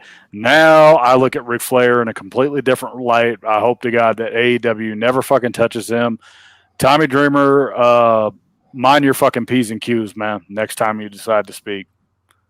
That's what needs to be said about that. The thing with this episode is that it's still, it coming out, it still has a relevance to what happens today. Mm-hmm. And that's what was so important about this particular episode. And I really liked it for that. Yeah, you're right. Dustin Rhodes came out a bit too good on this because that particular stewardess did say that Dustin Rhodes saved her from Ric Flair. And we also, if you'd got the other stewardess, you would have got another story entirely. Yeah, and we also cannot gloss over the fact that Scott Hall, this was the last time we would actively see him as a WWF performer too, because they let him go because he was pilled and drunk out of his mind. We can't forget that Kurt Hennig would pass away less than a year later after this. He was fired after this. He was fired after this. After this, yeah. Yeah. But this poor stewardess, like all the shit she suffered from all these guys. And then, like, she spent the rest of the flight locking herself up in the back of the plane. She wouldn't serve anybody. She wouldn't do anything for anybody because she was frightened. And I just. And the fact that she I'm just pissed off that there weren't other wrestlers out there who didn't try to stand up to do the right thing. And I was pissed off that people like Vince McMahon didn't just put his head through the curtain and say, "Behave, you fucking cunt, or you're fired." Something along those lines. Getting Jim Ross to do his dirty work for him. Pathetic. Yeah. And I know, and Jim Ross brought it up in the episode, why couldn't Ric Flair be touched? Ric Flair was Ric fucking Flair. Yeah, he's a made guy. Yeah. Made man. He's a made man. What could we do? But the fact that, again, so many of the guys, some people that we even know said, you were talking about things like, oh, why didn't she go to court? Why did she take an out-of-court settlement? Well, the attitudes that some people have shown since this episode aired, well, this is the reason why women don't come forward with sexual assault complaints. Mm-hmm. Yeah, there's too many dickhead men out there who just want to blame them for everything. And a lot of these guys have probably got a lot of fucking skeletons in their own closet, which is why they fucking want to blame these women for shit. Yeah. I guarantee it. And I can pretty much guarantee you that the plane ride from hell is not going to be the worst thing we see if Darkseid season 4 and 5 and all that shit goes on, because I'm guaranteeing that I think more stuff is going to come out that even we don't know about, I think. Well, I've got a list of like 15 topics I reckon would be good episodes for the next season of Darkseid, but we'll get into that a little later on. But again, I you cannot watch a shoot interview talking about the plane ride from hell in the same light again. No. Not after seeing this. No. And this is also one of those where it's a trigger warning. If you have survived like sexual assault, been through this kind of shit, don't watch this episode. Don't. Just gonna state that. But if you think you can handle it, by all means, give it a watch. You'll learn some shit that you've never learned before. And fuck Ric Flair and fuck Tommy Dreamer. Yeah, I agree. Even when they landed and everything, there was no retribution for it. It took 20 years for her to finally get it. But I'm glad she got it, in some capacity was. So I'm glad she got to, and fuck all the people who are hating on her. They're fucking cunts, and I'll be worried about the people who hate on her more than I'm worried about her. Anyways, let's move on to the next episode, The Double Life of Chris Kanyon. Now, here's a guy who I always admired, knew he was good, a very good big man. Unfortunately, he had a secret life, which it's a shame, really, because if he was wrestling today, if he was of this generation, not of that generation, he would be accepted. And you see how talented he is as well. A guy who loved wrestling, would put people over. Complete package, in my opinion. Yeah, Kanyon is one of those dudes that came too soon. I think that's him. Not just in wrestling, but in society. Because if you recall, it wasn't just wrestling where he was forced to hide the fact he was gay. Yeah. His Catholic upbringing, for example. I mean, he was taught that, being gay was wrong from a really, really young age. That's got to have a mental impact on you. Being told that, you're somehow sick or confused because of what you are. Yep. He had it's funny in a way, because his relationship with his manager was almost like a husband and wife relationship. Because he would fucking fuck over his manager now and again, to the degree that his manager ended up pulling out a gun on him, saying, "If you fucking touch me again, I'll fucking kill you." No, yeah, and he meant every word of that shit too. Yep. And the funny thing is, Kanyon, you hear all these stories about drugs and stuff like that. That wasn't really the case with Kanyon. I think he might have done maybe one dose of steroids at one point in his life, but you can see by his look, he wasn't like a jacked up geezer. He was a tall guy, he was a muscular guy, but he wasn't ripped. So it wasn't really the drugs with him, but it was his bipolar disorder. He obviously had his issues. Very self-conscious on his lisp and things like that. But it just never worked out for him. And then but it doesn't work out for a lot of wrestlers in the WWE. In wrestling in general, people with talent. But at the same time, because he had the additional thing of being gay, his life was just twice as hard. Right. The thing is with Kanyon, you're right. I mean, there's a lot of talented wrestlers who things don't work out for them. We can look at a couple of the more recent WWE releases as an example. Keith Lee, that's a guy who should have been like a top babyface for the company, especially after he's just come back. He's revealed that he came back from suffering the heart issue that he got with COVID-19. That should have been motivation to push him as truly being limitless. Karrion Kross, there's another guy they fucked up with so badly. Top heel easily. Absolutely. Heel easily, without a doubt. I guarantee you AEW is going to scoop up both him and Scarlett Bordeaux. If they don't go because Don Callis is there, fire Don Callis. Yep. Fire Don Callis, bring in Karrion Kross and Scarlett Bordeaux. You don't need Don Callis. You do need somebody as talented as Karrion Kross. But Kanyon, things didn't work out for him, but in a lot of respects, unfortunately, you do question, was it because he was gay? Because, and WWE denied it, but the fact that they made him dress up as Boy George, they told him, sing like a faggot.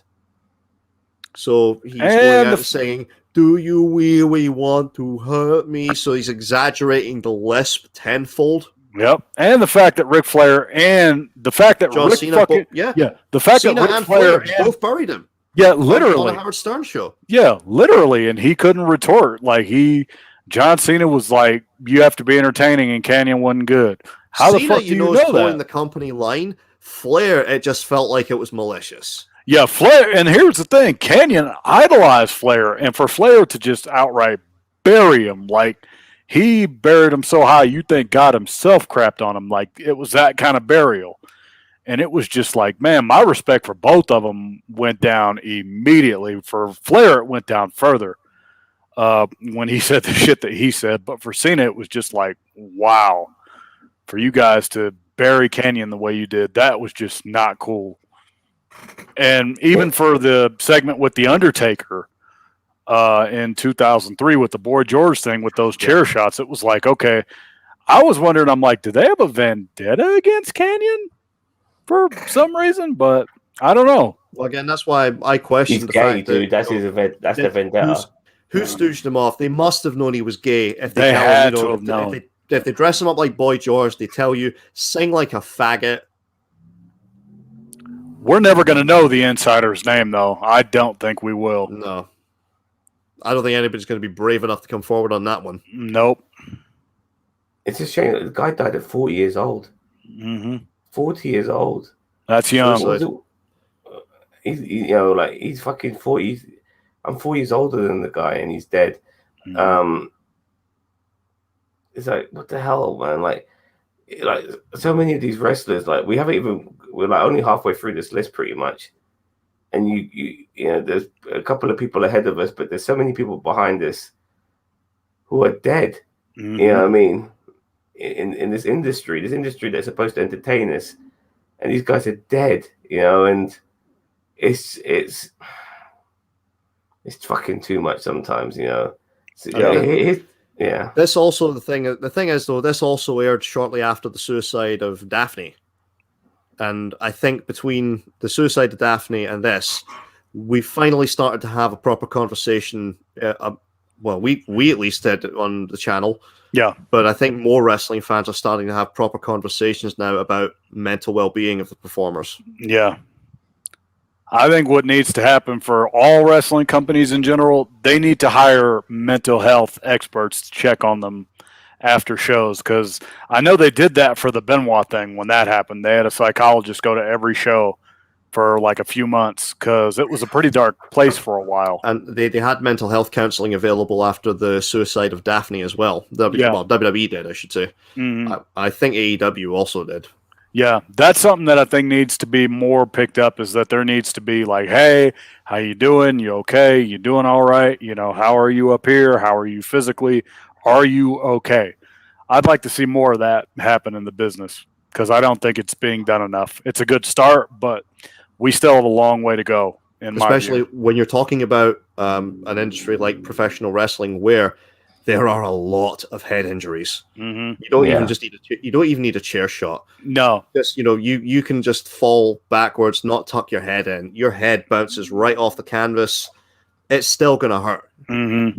You're still gonna get your bell rung. And the thing is, CTE is so common now and so scary now in the world of pro wrestling and American football and other sports that more needs to be done in general, in my view, to raise awareness for concussions and mental health. Always check on even in soccer, dude. Like people are going on about headering the ball. Like causing dementia. Oh, absolutely. We've had the whole debate about stopping children from heading footballs until they're adults. Yeah.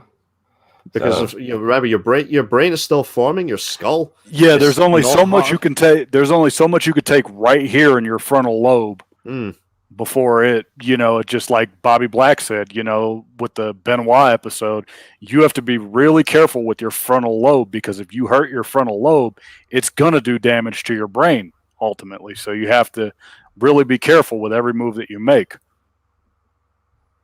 Okay, so rest in peace, Chris Kanyon. Yes. We're going to go on to... This is one, again, I would also say, go out your way and watch this. Yes, this is a go out of your way to watch episode. This next episode, we're on about Blood and Wire, Onita FMW, I think is my favorite episode of the season. I don't see sometimes when it comes to certain episodes, certain things about them, and you take it how you take it. Collision in Korea is one of my favorites, but I think this one might just top it because I knew nothing about any of this, and same. I was absolutely fascinated by it. I mean, it was enthralling. I love this episode. For a start, Onita, unlike Rob Black, was there to speak for himself, defend himself, and speak up for his company, something he built pretty much from scratch, I would say. He was FMW, and he was always trying to push the limits. This was deathmatch wrestling before it became a thing. This is early stages of deathmatch wrestling. And the thing is, though, Onita pioneers of it. Onita could work. I mean, it was a case of he had a devastating injury, which stopped him from being a top star. Yep. But he redeveloped he himself. decided to basically reinvent himself. And unlike a Rob Black, Onita was going through these death matches himself. He was taking the bumps. He was experiencing this pain. He wasn't just out there acting like a goddamn pimp. Mm-hmm. Yeah, and we saw so many big, there's a couple of people, or 2 or 3 people who seem to be in every industry. I would say Terry Funk, Mick Foley, and Chris Jericho, and at some point they seem to be working for everybody, and all 3 of them at one point were with Onita. Terry Funk was a very popular. Him and Onita were tight. Couldn't understand each other for shit, but somehow they were tight as fuck. Yeah, because Funk and him became friends when Onita came to America. Yeah, and Onita, I remember. I'm glad you mentioned that, but it triggered the memory of how when Onita and his tag team partner were fighting backstage against these 2 other guys, and because people back then didn't know about kayfabe, one of the women kicked Onita in the head, and the reaction and stuff, and he had an epiphany from that kick. I mean, it knocked some sense into him, so to speak, as far as he's concerned. Yeah. People like violence. I could go ahead and make money with this, and then he went a little too far with it. I mean, there were some things they didn't cover. For example, his attempt to exploit the Bruiser Brody murder. Oh Lord. Well, we'll get to that in a sec. We're going to be talking about Bruiser Brody in a second. But the thing is, problem with people like Onita, people like Rob Black, people like Nick Gage, is that they just have to keep reaching for the moon when it comes to their craziness. Keep pushing that envelope all the fucking time. I mean, he was having explosions in his fucking matches. Actual explosions and barbed wire and all of that sort of stuff too. And the ring being set on fire. Yeah, the motherfucker had the ring literally on fire, and I thought that was how I thought that was how the Sheik died. At first, I was like, "Shit, is this how he's gonna die?" And then I found out later that, oh no, it was a heart attack that killed him. I'm like, okay, well, even so, shit. Yeah, but he had 2nd-degree burns over 60% of his body. Mm-hmm. Oh, sorry, wrong one. There we go. Yep, there you go. I do apologize. By the way, we are getting people watching this. Give us some likes and shares and all that shit. For fuck's sake. Subscribe. Yeah. We're almost on 1,000 subscribers, by the way. For fuck's sake. Okay, good. So, but the difference between Onita, Rob Black, and Nick Gage is Onita actually drew money. Yeah, he made enough to retire, and he knew when to get the fuck out. And then he came back, and then began the war of old FMW versus new FMW. Well, what was the name of Anita's successor? Yeah, it was the ring announcer, wasn't it? No, the wrestler. Hayabusa. Yeah, Hayabusa was the next top star, and unfortunately broke his neck tragically, paralyzed himself. Seeing that, my jaw dropped. The guy should not have landed on his head like that from the position he was in. Mm-hmm. It's unfathomable how that ended up the way it did, and my jaw just dropped seeing that. That was watching this entire season. That for me was probably one of the most shocking things I've seen. That was the one where I looked and then I immediately turned away. And I have to admit, I worry about Chris Jericho. Every time he does that lion salt now, I'm like, oh, please land that thing. Or just don't do it. But even he slipped on the middle rope, but to land on his head like that. Yeah. Oh. I was glad, though, that at least that they did show the fact that he did battle back to the point where he was able to walk at least once more time before he passed away. Mm. Yeah, it was absolutely crazy. The Yakuza were involved in with these guys. It always seems to be gangsters at some point. Mm-hmm. And in this case it was the Yakuzas. I hear about my Awesome saving Sabu. Yeah, Mike Awesome literally had to go into the crowd and fight the fucking crowd because it was getting pretty hectic. Right, because with these stupid. Oh, was this when Sabu had his turban ripped off of his head by someone in the crowd? Yep, and Mike Awesome had to go in there. It was a turban that was given to him by the Sheik. Yep, and Mike Awesome had to go in there and be like, okay, yeah, he put a stop to all that shit. I fucking love Mike Awesome. But the Yakuza was sitting front row, and Sabu gets thrown over the Yep. fence, and he gets into the crowd, as you do in wrestling. It happens, and instead of these guys marking out, they're getting offended. You know what I mean? How dare this fucking sweaty fucking American Iranian guy fucking falls in front of us, and next, they want to deal with him. Like, they take it so fucking personally. They want to fucking beat the fuck out of him. Yep. And Mike Awesome was the hero that day. He wasn't having it. He was like, Mike Awesome is awesome. Yep. It's fucking awesome, man. I mean, it brings a smile to my face knowing that he did what he did. And Sabu, Sabu has he mentioned, he brings up, he says, if it wasn't for him, I'd probably be a dead man. Mm-hmm. And this is Sabu we're talking about. This guy fucking takes bumps for for breakfast.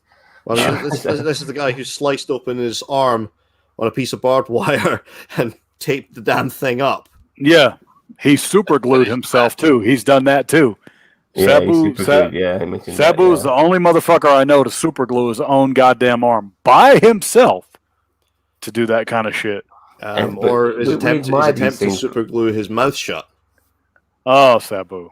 Because when he broke his jaw, he decided to rather than go and get it treated, he was going to basically just super glue his mouth shut, leave a hole for a straw so he could get protein shakes. Oh my god! Oh my god! It didn't work out, so he eventually did have to go and get medical treatment for his broken jaw. The thing is, though, like, what the fuck is happening in this world when wrestlers have to do this?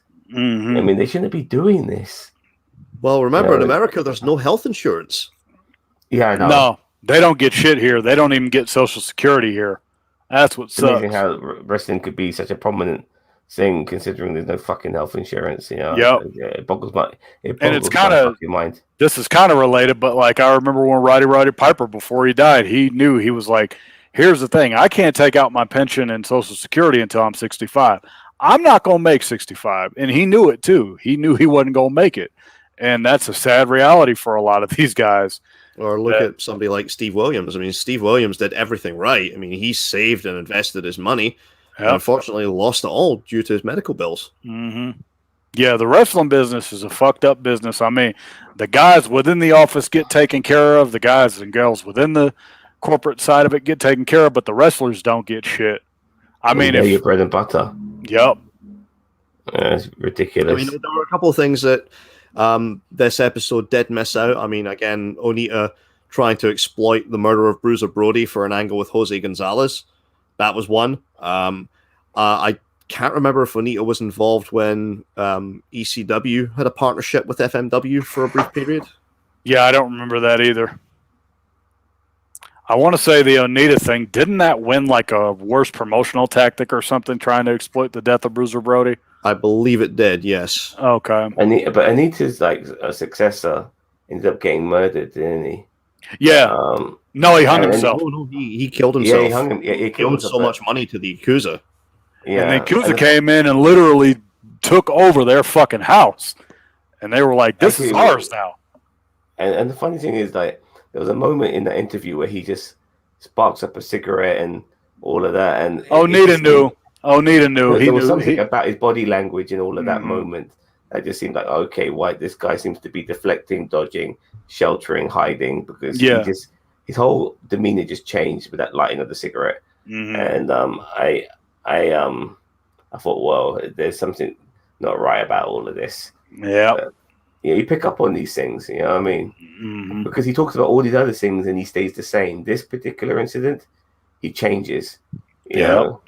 So, anyway, my favorite episode of the season. I thoroughly enjoyed it. It's always good to know new things, and that was a good episode. Yeah. This is one I would say go out of your way to watch, especially if you know nothing about FMW, because a lot of people don't. So, exactly. Go see this one. Yeah. Definitely. Yeah. Biker Bombs and Bedlam. Shredder forgot to give his ranking first. Oh, sorry. Oh no, so I'll go. I've not given my rankings for quite a lot of these, so I'll go through them at the end, and I'll. Okay. You guys just no problem. All right. Biker Bombs and Bedlam, the Johnny K9 story. For me, the most fascinating thing about this was the transformation of Johnny K9 from being like a little dweeby wrestler to turning into Chopper. Pretty much like he's built himself up. became wider, bigger, larger, handlebar mustache. He totally changed his look, and for a little while could have been a top heel when Jim Cornette brought him in. Smoky Mountain got put over by Macho Man Randy Savage, but the guy couldn't keep away from his life of crime. No, he was always meddling with biker gangs, and both his lives were conflicting against each other. That is, Shredder, tell us some more about this guy.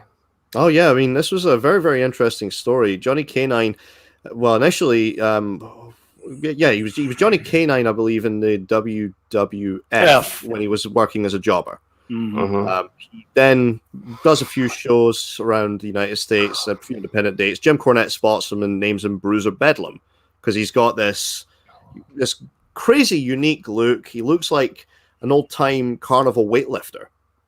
Yeah. And, again, everybody who knew Bruiser said, the nicest guy. They never, ever knew that he was involved with this kind of stuff. Nope. They didn't know that he was involved in like organized crime up in Canada. He was paying his bills with drug money. Yep. Even Cornette was taken aback by it because he was like, I don't understand this. How can this dude be the nicest motherfucker in the world, yet he's involved in that kind of shit? Cornette seemed literally like flabbergasted when he found all that shit out. Yeah, I mean, the boys have generally all got funny stories about him. I think my favorite still is the one Cornette told about him doing the promo where he breaks beer bottles over his head. For me, it's the dishes. It's the dishes. Yeah. But where he just basically runs them under the tap, puts them into the dish rack. It's like, yeah, they're done. They've still got food caked all over them. Yep. So I said, just take out the garbage instead. Yeah. People were making fun of his voice, mimicking his voice. I still think the funniest one is when they were doing all the things like, for example, they would get him to drive nails into boards of wood with just his hands. And then he said, well, we can break a beer bottle over, I can break a beer bottle over my head. So he goes to break a beer bottle over his head, whack, and just knocks himself and starts bleeding. And Cornette is telling him, look, I can gimmick it. It's fine. He says, no, I can do it. Whack. Yep. All right, we're gimmicking this motherfucker. They gimmicked it, and he broke it, but his response, which didn't make it into Dark Side, was when he was probably the funniest part when he said, the beer bottles must be softer in Canada. For me, one of the things that stood out in this episode was how, it would be fucking snowing and he'd be driving his Jeep in a fucking string vest, and tracksuit bottoms, because that's how he is. He was fucking a very bizarre character. Yeah, he would drive outside the ring. He would drive all the way from the Canada to the States just to get like maybe $500, and all that shit would go right back to the gas. For the most part, it was crazy. He was going between Canada and America all the time. Yeah, it was crazy. He really was burning the candles at both ends, even for a wrestler. Yep.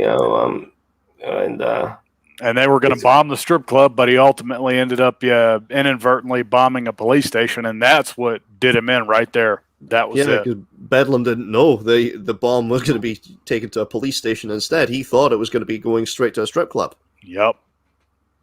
Yeah, so he said.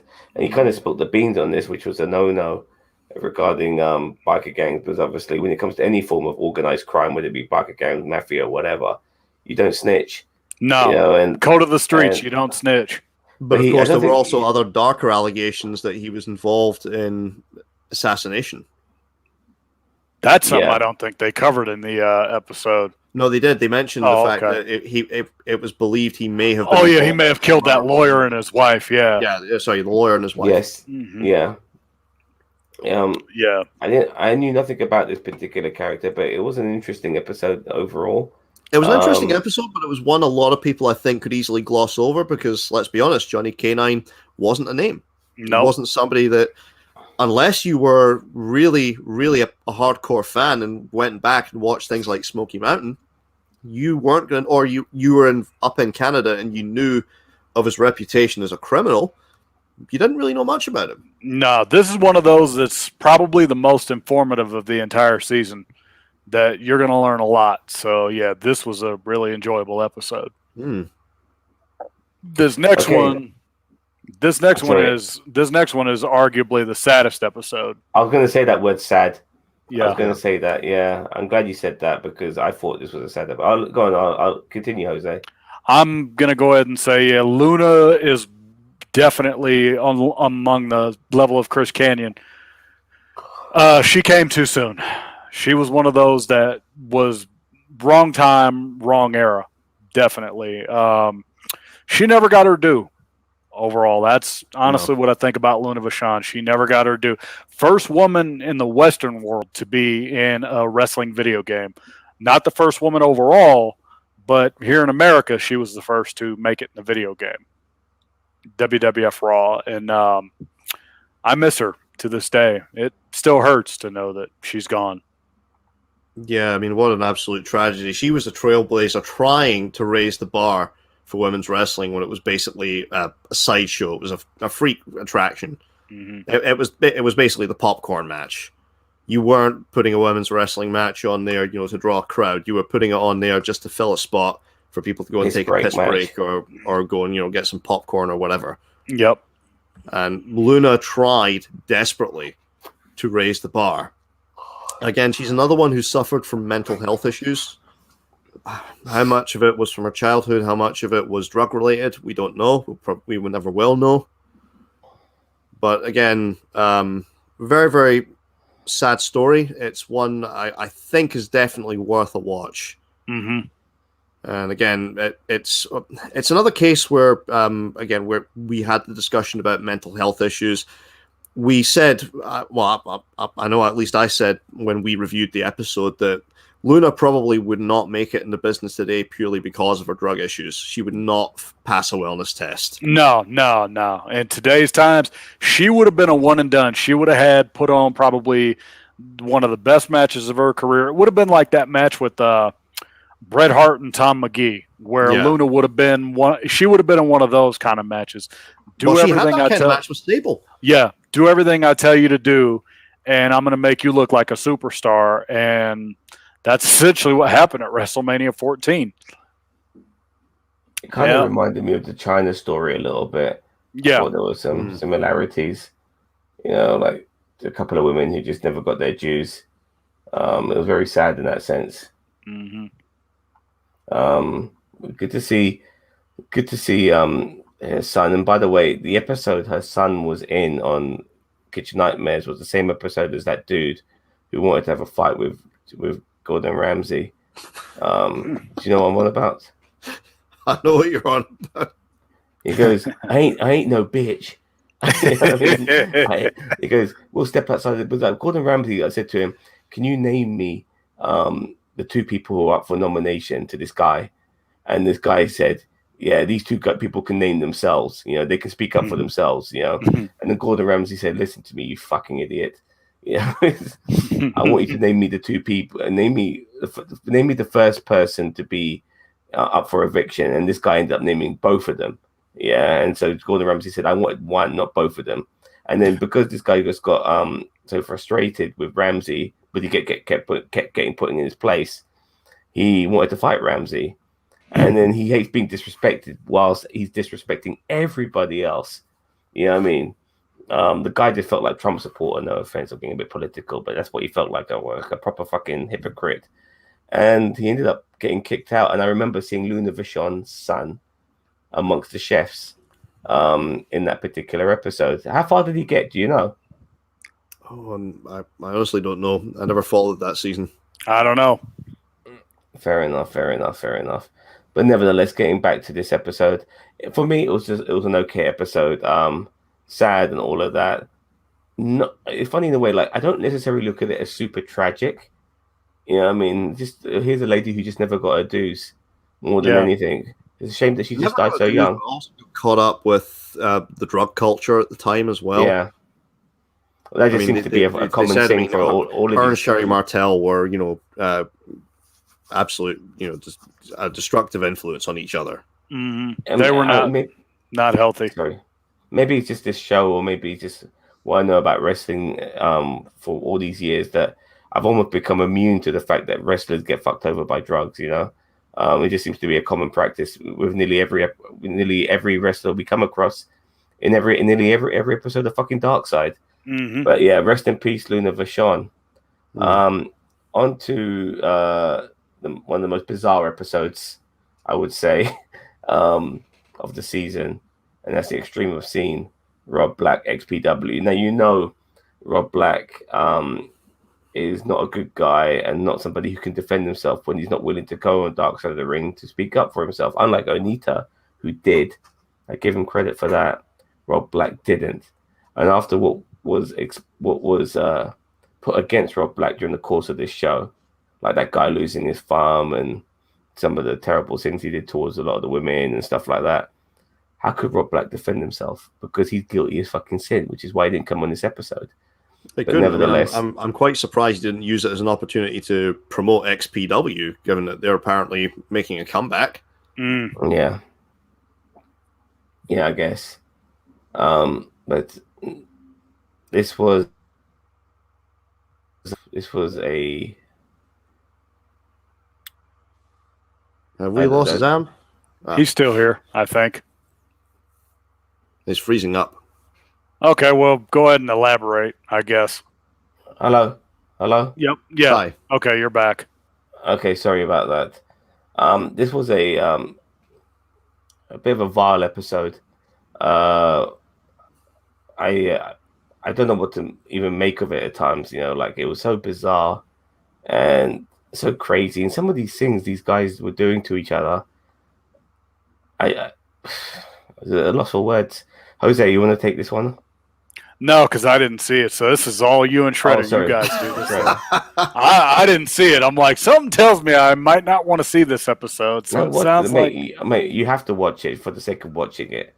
Yeah, if you can have this is one I'm thinking of doing a review. I did. This is one of two episodes that I wasn't part of a Dark Side review for. The other one being FMW and Onita. This might be something you and I can do then, man, if you want to, because I haven't seen it yet.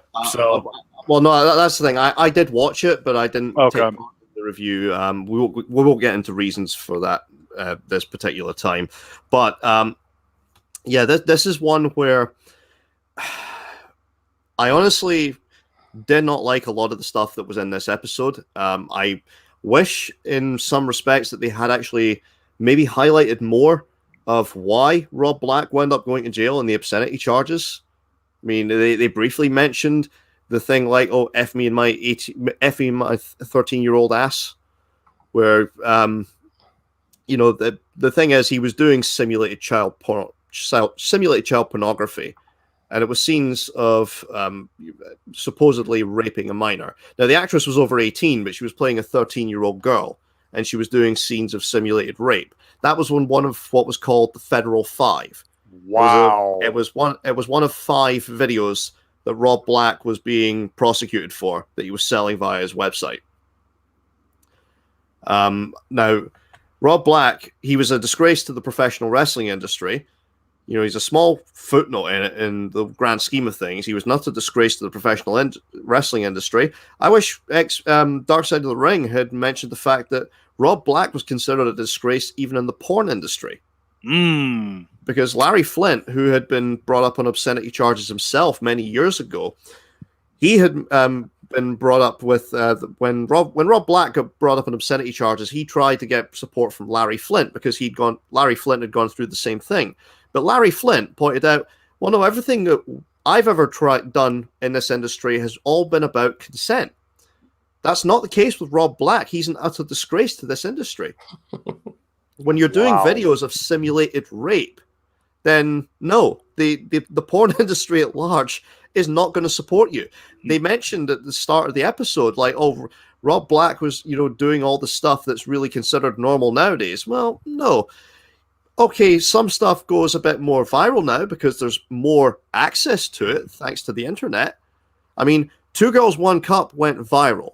It wasn't considered like the greatest porn video of all time. It wasn't considered normal. It was the kind of thing you sent to somebody to discuss them. Yeah, you know, you do not go out of your way looking for that. No, you don't. generally people do not go out their way looking for that for sexual gratification. And the kind of stuff they were talking about Rob Black was doing, like girls lying in a pool, eating fried chicken while being urinated on, that's not the kind of thing people generally go looking for when you want to jack off. No, I can say I'm glad I skipped this episode. Fuck all that shit. Nope. You lost me. You need to watch it, I Jose. dare you to watch this episode, Watch it, Jose.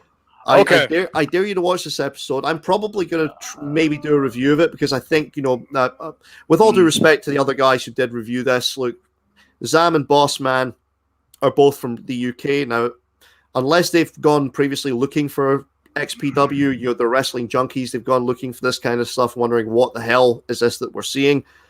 The most exposure they would have got, if anything, would have been DVDs of the best of XPW sold at local branches of WH Smith or Woolworths. It was not broadcast over here. It wasn't widely available over here. My first exposure to XPW was, believe it or not, the Vic Grimes match. And that was because the Vic Grimes video of him going off the scaffolding and through all those tables, that went viral in the early days of YouTube. Yeah, it did. That I remember seeing. Yeah, but do you know why it went viral?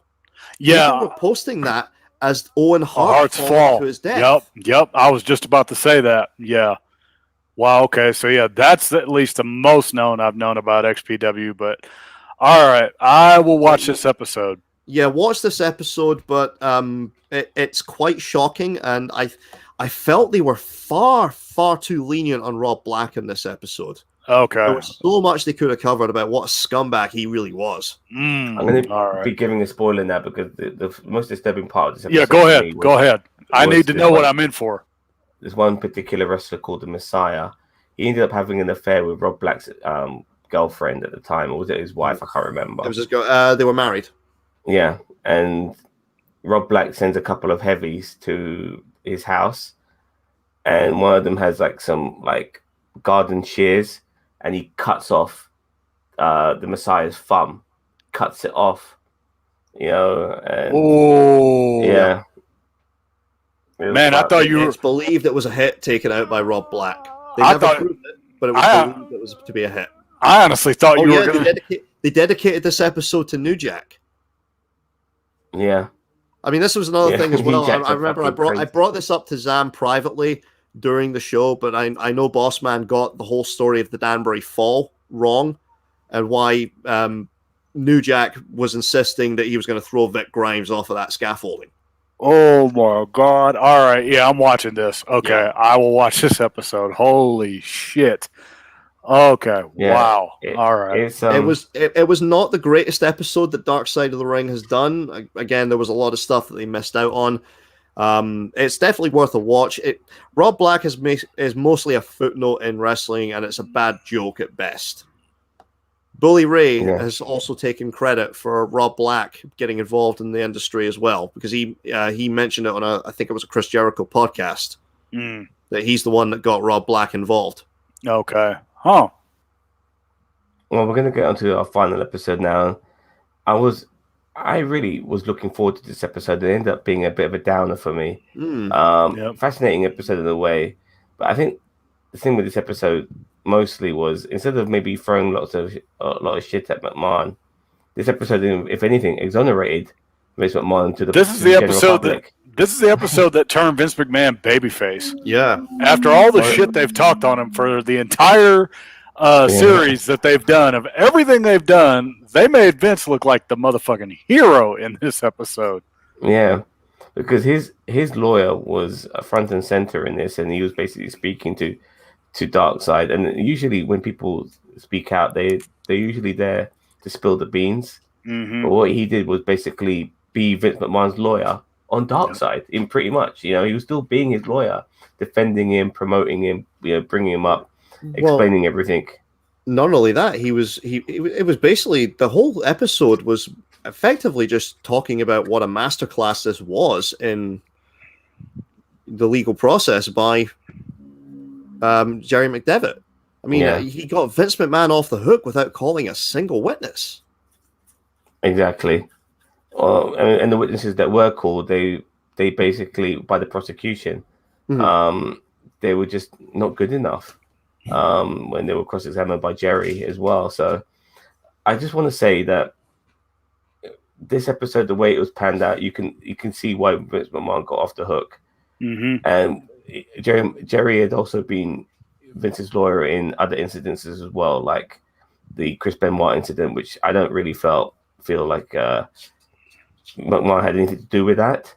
But no, but remember there was a huge investigation into the WWE over steroids afterwards. Yes, yeah, no, I understand. I mean, but you know, it's like work. I mean, look, this is a stupid analogy, but it's like owning a restaurant which has kitchen knives, and then because one of your employees uses that knife to kill somebody, you're responsible for it. Yeah, it's a terrible analogy. I know. I'm sorry, but that's the only way I can really describe it.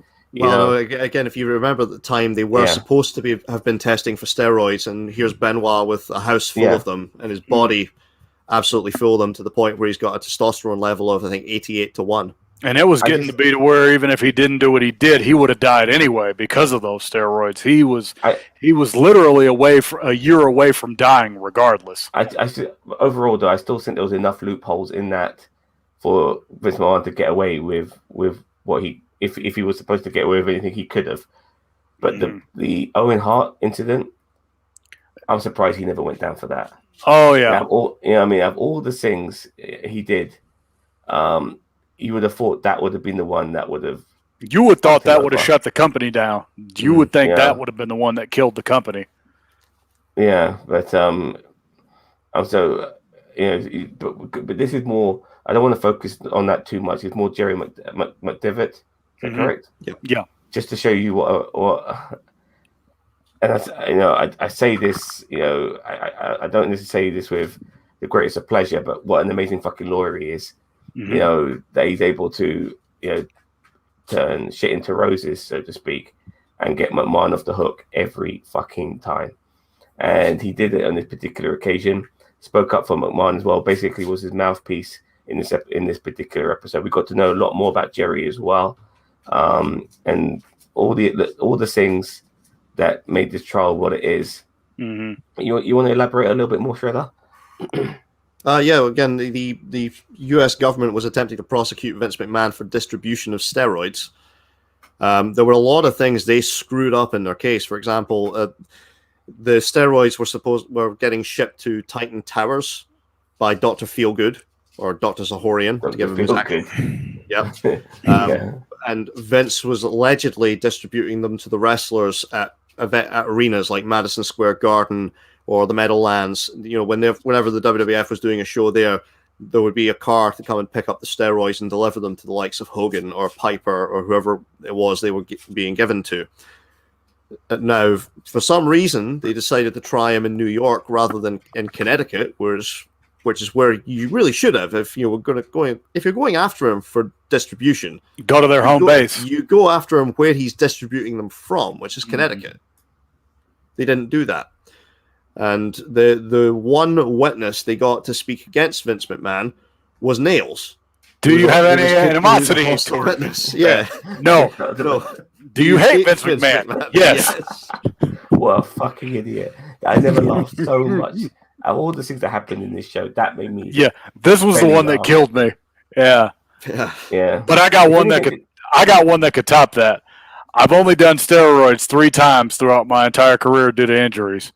Bullshit. Yeah, because because then when he was put on trial and near the end of the episode, he mentioned him and McMahon was fucking steroids all the bloody time. Yep. So and apparently McMahon got mad at that, despite the fact that probably was the testimony that did help Vince McMahon the most. Get out of jail. Distributing it. Yep. I think McMahon was more mad over the fact that he maybe could have been perceived as providing steroids to Hogan. If they're just giving steroids to each other. Mm-hmm. Yeah, I think as even with some of the animosity between a lot of these wrestlers with McMahon, I don't think anybody wanted to be the guy who put McMahon in jail. I don't think anybody wanted that moniker on their head. Even someone like Hulk Hogan, he would have rather just kept McMahon in the rearview mirror than be known as that guy.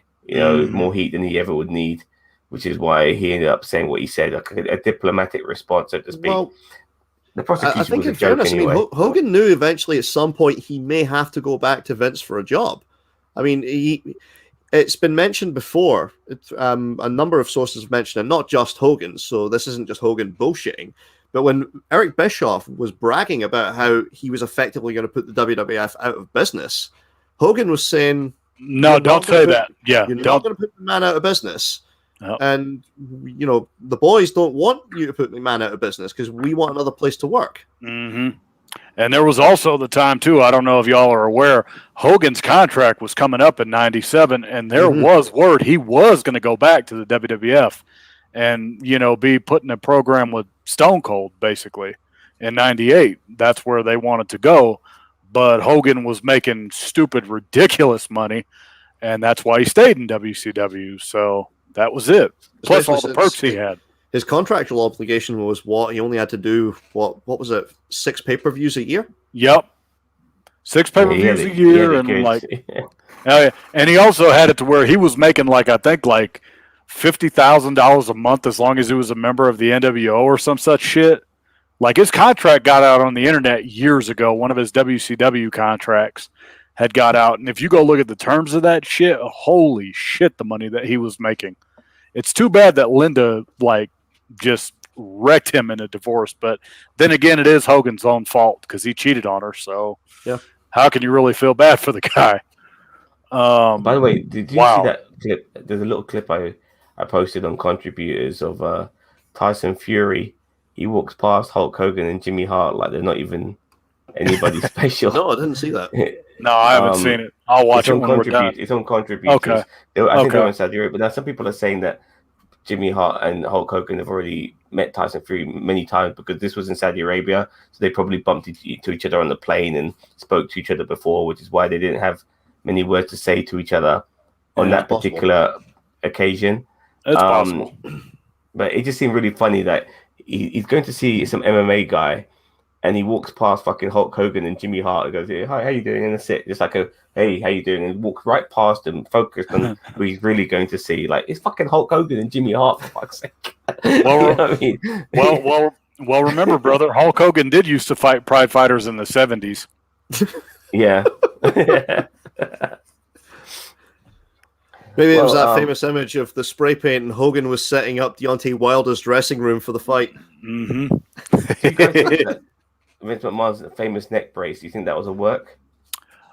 No. Yeah, no, because he legit had neck issues going on for years. I don't know what he did, but he somehow injured his neck, and I think Nails also fucking beat up Vince, which further caused his neck to go into disarray.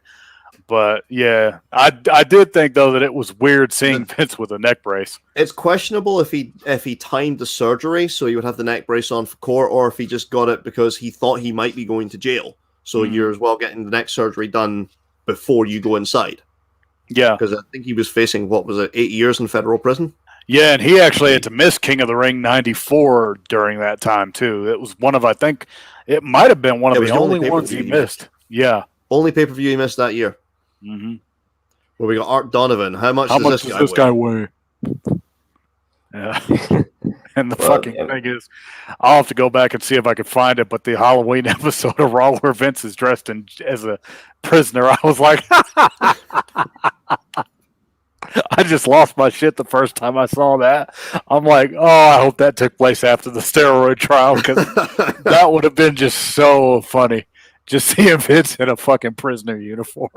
For me, it was a very hard episode to understand. I had to watch it twice. Yeah, because the legal mumbo jumbo. The legalese was, it was just overwhelming for me. I've never been good with legalese. It's something I've always fucking struggled with. And I like to know my shit, and certain things can just pass over my head because legal mumbo jumbo, as you said, can be very complicated.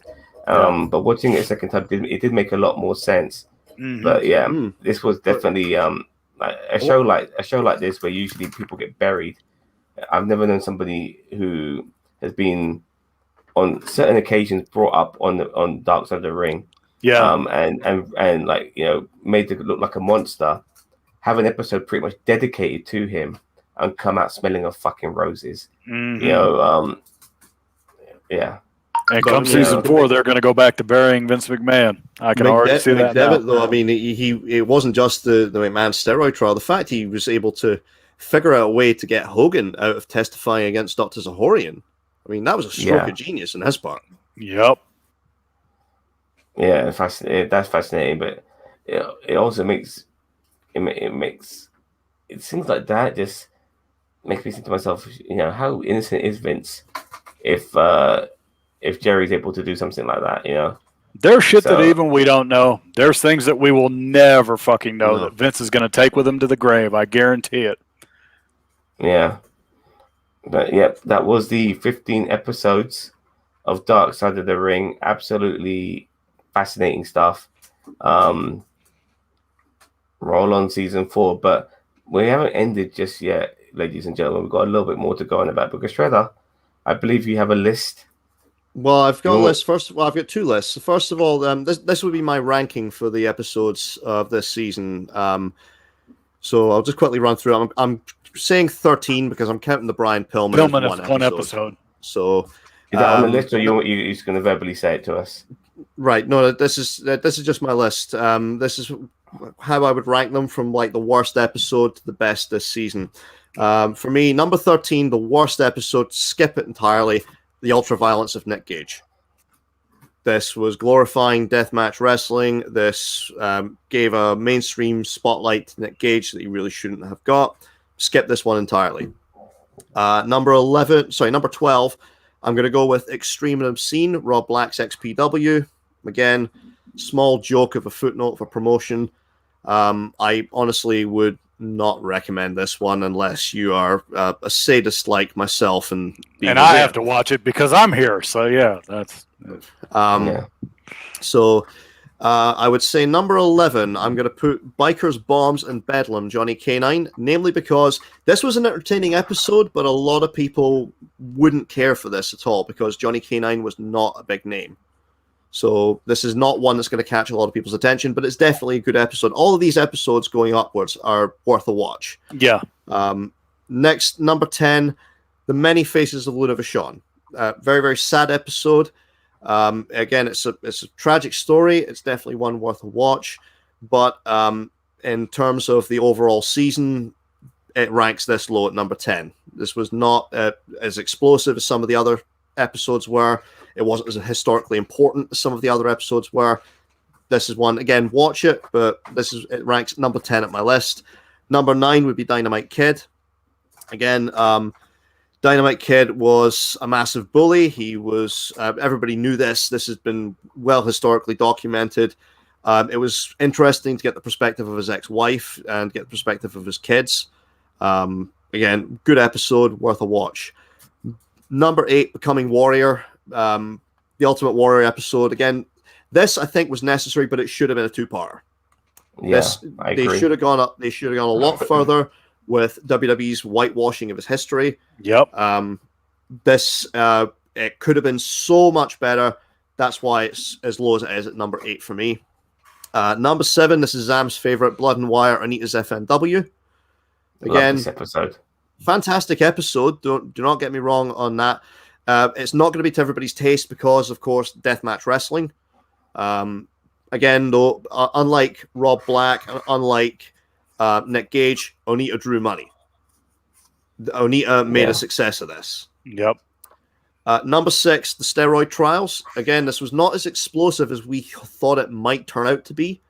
But again, it was an interesting episode just purely because this was effectively a documentary about how masterful Jerry McDevitt was in getting Vince McMahon off the hook. And this is worth a watch because it blows out the water a lot of stuff that some wrestling journalists have been saying over the years. And it changed the business forever. Oh, changed the business. This changed the business forever. But this also helped destroy a lot of the narrative that some wrestling journalists, like Uncle Dave, have been putting out for many, many years. Mm-hmm. So, again, give this one a watch. Number 5 for me is Brian Pillman. Again, it was a great story. It was a fantastic way to kick off the season. It was a story about the absolute tragedy that this man had gone throughout his entire life to get to where he was as a huge star in professional wrestling, potentially the next big babyface in WCW, only to have that curtailed. And unfortunately, by the time he gets to the WWF, his ankle's destroyed, can't go anymore, and tragically passes away just a few months afterwards. Again, give this a watch. Top 5 must-see episodes. Number 4, In the Shadow of Grizzly Smith. Not entertaining, but this is one, if you can stomach it, watch it. Watch it once. This is a story of the kind of thing that we in Britain only got really with Jimmy Savile when that happened. Cool, we hit 1,000. You asked, how the hell did this happen? And this gave somewhat of an insight into, how this was able to go on, how he was able to do the sick things he was doing and get away with it. It's the fact that nobody knew. But it's also worth it just because of the impact it had on the lives of his children. So again, I would watch this one. If you're a fan of Jake Roberts, watch this one. This goes a long way to explain why he's so screwed up in his life. Deep episode, yeah. Deep episode. Number 3, the most lighthearted of the season, Collision in Korea. You want a good time. You want to be able to enjoy yourself knowing that nothing bad happened to anybody in this. This is the one. Collision in Korea. It's a fun episode.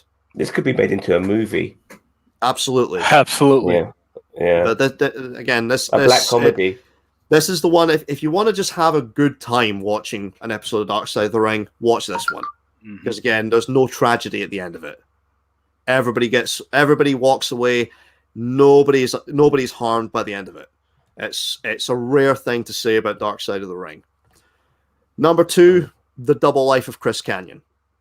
Namely because of the timing of it, the fact it came out just after the suicide of Daphne, the fact that we are having legitimate conversations now about not just mental health, but the way gay people have been treated in the professional wrestling industry.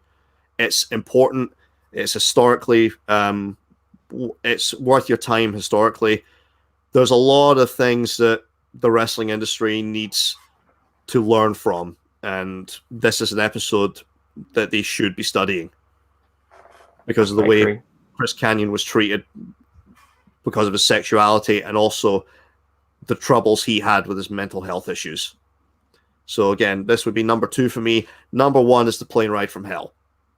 And again, the reason this is my top episode is because this changed a narrative that's been going for 20 years. We no longer look at Plane Ride from Hell as, oh, this was just fun, good times with the boys. It was boys will be boys. This was properly dark. We got the human element of it for the first time with Heidi Doyle. I would watch it for that. So that'd be how I would rank this season. I don't know how you guys would rank them. I think Zam would probably put, what would you put, Blood and Wire as the top episode, or? Well, I mean, don't get me wrong. I thoroughly enjoyed Collision in Korea. I enjoyed Plane Ride from Hell. I enjoyed them all to a degree. I think Blood and Wire just sticks out to me because I did not know what I was getting into with that episode. Okay. And it was fascinating in that sense. And, knowing not what you're getting into, but then thoroughly enjoying it made it top. I knew what I was getting into, but like Collision in Korea, I kind of knew certain things about it, and more was exposed. Plane Ride from Hell, I knew certain things about it, more was exposed. Things like Shadow of Grizzly Smith is something that people need to watch because they need to know these things. Yeah. As well. And I recommend that episode too. Brian Pillman. I only knew so much, more was exposed. Again, some of these other episodes, I think to myself, why are we putting a spotlight on people like Rob Black? But then again, Nick Gage, Rob Black. But at the same time, these are stories. Some people would argue that should be told, and there is an argument for that. But nevertheless, it's very hard for me to put these into categories. I would say I want to go with what I'm most disappointed with, and that will probably be I think I didn't find the Luna Vachon episode to be that endearing to me. It's very sad what happened to her and all of that, but I think there was so much more. There was so much worse. As far as I was concerned, if you're balancing things out, I think the only bad things about her was the fact that she never really got to see her children that much, and all of those sort of things. It's more sad than anything. The steroid trial, I put too much hope on that episode. Ended up being a bit of a disappointment for me. It's also a funny episode as well, to a degree. You can have a laugh at this one, but this is the episode where the bad guy wins. You know what I mean? And the bad guy pretending to be the good guy. Yeah, that's the steroid trial, as far as I'm concerned. This is the Zodiac killer of fucking episodes. The steroid trial. But yeah, it's all pretty good. I just want to say that I thoroughly enjoyed the Onita episode the most. Certain things go under the radar a little bit. Dynamite Kid, he was a fucking asshole. Him and Pretty Bulldog, both of them fucking assholes. It pisses me off that I marked out for these guys being British. Being from the UK, but as I got older, I found out what these two men were like, and it's a very sad becoming warrior, very sad because he's one of our heroes. And when I was a kid, it's really hard for me to put them in a category other than the fact that I thoroughly enjoyed Blood and Wire, the Onita FMW episode. What about you, Jose? What would be your top episode, at least, for this season? I'm going to say, the ones that you need to see are Collision in Korea for comedic purposes. If you want to have a good time with it, if you just want to laugh your ass off and, watch Scorpio and Hulk go at it and Scott Norton be told, go here, say this. Go see that. Jake the Snake Roberts for informative purposes. Again, if you have the stomach to handle it. If you don't, I don't blame you. But I would say watch that one once. If you have gone through any trauma, sexual molestation as a child, or you just couldn't stomach it, you cannot watch it. Yeah, don't watch this episode. I'm going to go ahead and say for me also, Brian Pillman, just because he was one of my favorites. Love Brian, man. To this day, I still miss him. And my top episode has to be easily the Plane Ride from Hell because it changed the narrative. I no longer can look at Ric Flair the same way anymore. Tommy Dreamer, it's going to take some time to get over the shit that he said, but for now it's just like, fuck them both. But yeah, you need to go out of your way to see the Plane Ride from Hell because it changed the narrative. You did get some lighthearted shit in that episode, but it's not as lighthearted as we're going to remember it going forward. But overall, I would say season 3 was overall, it was a good season. It may not have been the best season. I personally like season 2 a little bit more, but season 3 still had some pretty damn good episodes. I'm looking forward to season 4. The production quality has definitely gone up. Mm-hmm.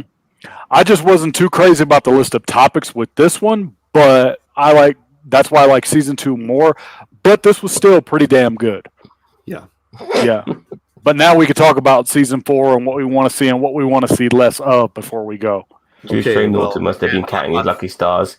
That career episode got made to make him relevant for 5 seconds. I used to be a big fan of Scotty Norton. Well, Scott Norton was the man at one Scott point. Norton could fucking work. Yeah, Scott Norton could work. What a shame, he and Buff never actually... he and Buff, unfortunately, were overshadowed by the Outsiders. I mean, Vicious and Delicious would have been a phenomenal tag team. Vicious and Delicious. I love it. I remember fucking Ice Train when WCW was in Disney. I don't know who his tag partner was, but Scott Norton goes, "We want to get our championship shots." And I just thought that was just the funniest thing ever because he said championship. And I just remember losing my fucking mind when I heard that as a kid. I'm like, he didn't think that through before he spoke. And I thought that was just fucking great. But now here we go on to season 4. What we want to see and what we don't want to see. Well, here's right. Well, the first thing I can honestly tell you, I do not want to see a lot more deathmatch wrestling. In fact, I'm right there with you. One episode I can think of where it could be relevant because of the person involved. But here's the little list I came up with. Now, I did mention Speaking Out previously.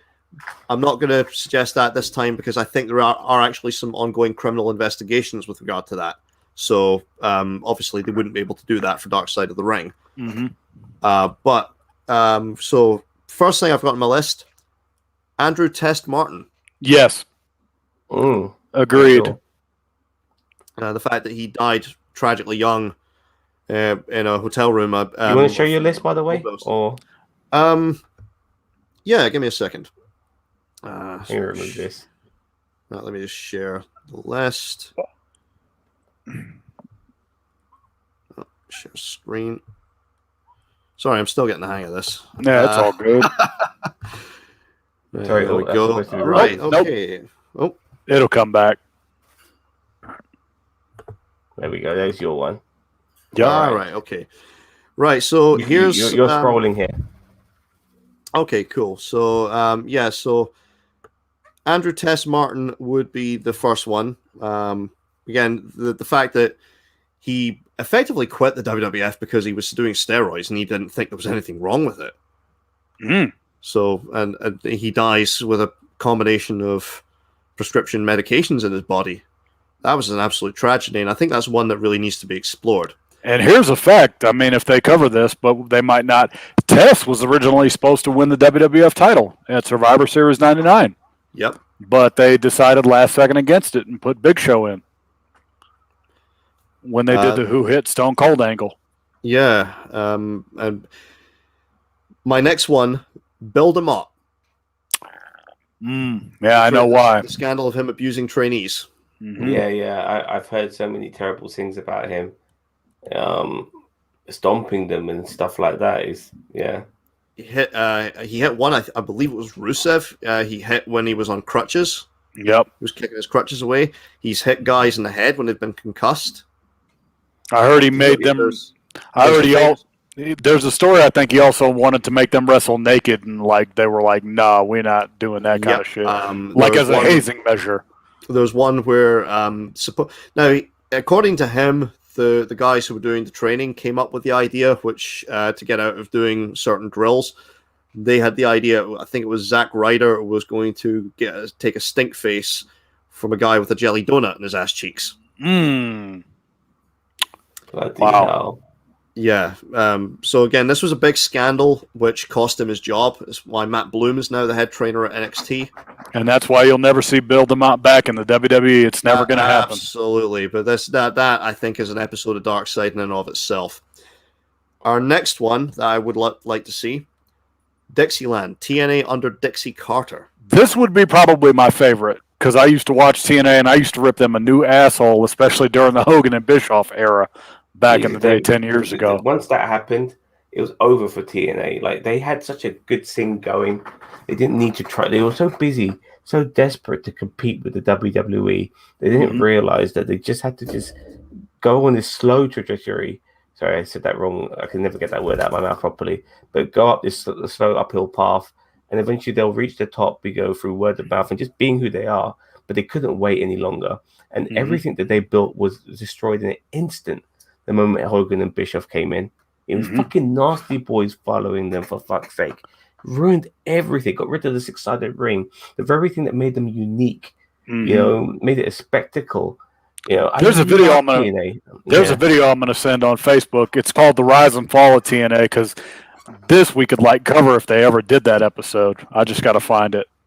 But the reason but there's a lot of stories you can cover with regard to the way Dixie Carter ran TNA. I mean, the fact that Jesse Neal was still claiming food stamps while he was working for the company. Taylor Wilde, who was their women's champion. Jesse Sorensen. The Jesse the way they treated Jesse Sorensen after he got paralyzed working a pay-per-view for them. Promised him a job for life, and then they let him go. Fired him. Shane Douglas, they exploited him over the fact he had addiction to OxyContin, and then they fired him. They've there was Taylor Wilde. She was their women's champion, and she wound up having to quit the business altogether because a fan recognized her working at a sunglasses hut because she was paid so well. There's the whole thing with the Claire Lynch angle, the way that the knockouts were treated, which resulted in the injury of Daphne. The fact that she lied to Spike TV about Vince Russo being employed there. There's so much you could cover regarding TNA and Dixie Carter. Wow, what a bitch. So, Oh no, she was not the Southern Belle that everybody thought she was. So I put it in contributors, so when you guys get the chance to watch that shit. Cool. But that would be an interesting episode. Probably would be one of the best ones of the season if they did it right. Oh, easily, yes. This one would be, I think, pure entertainment for Zam. It's Uganda and the Great Power Uti. Now, if anybody who's not familiar with him, Uganda, sorry. Okay, go on. Uganda, the Great Power Uti is a pro wrestler out of Uganda. Now, there have been stories written about him by Mick Foley. There have been, there was the whole issue with Luke Gallows and Cliff Compton, aka I think it was Domino from Deuce and Domino, getting stranded and potentially held hostage in Uganda because Great Power Uti wasn't going to pay their hotel bill. Wow. Yeah, they held their passports, wouldn't let them leave the country. Bloody hell. And a few years ago as well, Power Uti was indicted on murder charges, killing his ex-wife, killing his wife, and sealing her body away in a room to decompose. Bloody hell. Wow. So there's a fair bit you could cover there, just out of pure interest that a lot of people would not know. This would be probably that season's version of FMW. Okay. The next one, this is the only one I'm going to involve deathmatch wrestling in, which is Ian Rotten. There's so much that guy has done. Oh, you know nothing about him? No, nothing. There is so much that guy has done. He got wrestling nearly banned in the state of Kentucky. You get to get kicked over to Indiana. Wrestling is now heavily, heavily regulated in the state of Kentucky thanks to Ian Rotten. Because he was putting on deathmatch wrestling. The fans bring the weapons. People getting sliced open, bleeding all over each other. He was involved in an incident a few years ago where there was a Surgeon General's notice put out to fans that had attended one of his shows that they potentially had contracted hepatitis if you had been sat in the first couple rows because blood got splattered into the crowd. Yeah, that's an episode. That has to be an episode. To be an episode. I mean, we could probably do a whole thing on Ian Rotten ourselves, but yeah, Ian Rotten would be my one and only deathmatch episode. Yeah, I'd make the exception for that. Yep. Yeah. Next episode, and one I've actually come up with a title for: Camel Clutches and Crack Cans, the Iron Sheik. Sheiky baby. Like a stellar episode. Iron Sheik. Yeah. I think there's so much you could cover with him. I mean, he's got his drug issues as well. But he's got an interesting life story too. I mean, the fact that he did defect from Iran. The fact that he and Jim Duggan are the ones that widely broke kayfabe back in the early '90s when they were traveling together because they got busted for smoking weed, and they got pulled over for that shit.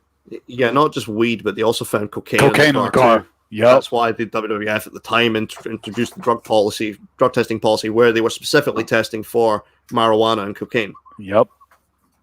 But yeah, there's a whole lot that can be told about Sheiky Baby, so that would be an interesting episode. There's also the original Sheik, being the Sheik, Sabu's uncle, the original Sheik. Again, there's been wild stories told about him over the years. I think that would be a tremendously entertaining episode. And he goes to the ring. Yeah, this would be something for all three of us to do our research on because he goes back way before all of our time. Absolutely. Yeah. I mean, this is one where you would bring Cornette on as a proper wrestling historian. Oh, yeah. You would see Cornette do at least maybe 4 or 5 of these episodes. He'd be in easily. For our Japan contribution, I'm going to go with either one of these two for Japan, which would be the death of Mitsuharu Misawa or the murder of Ricky Dozan. I'm going to say Misawa just because his was more recent, I think.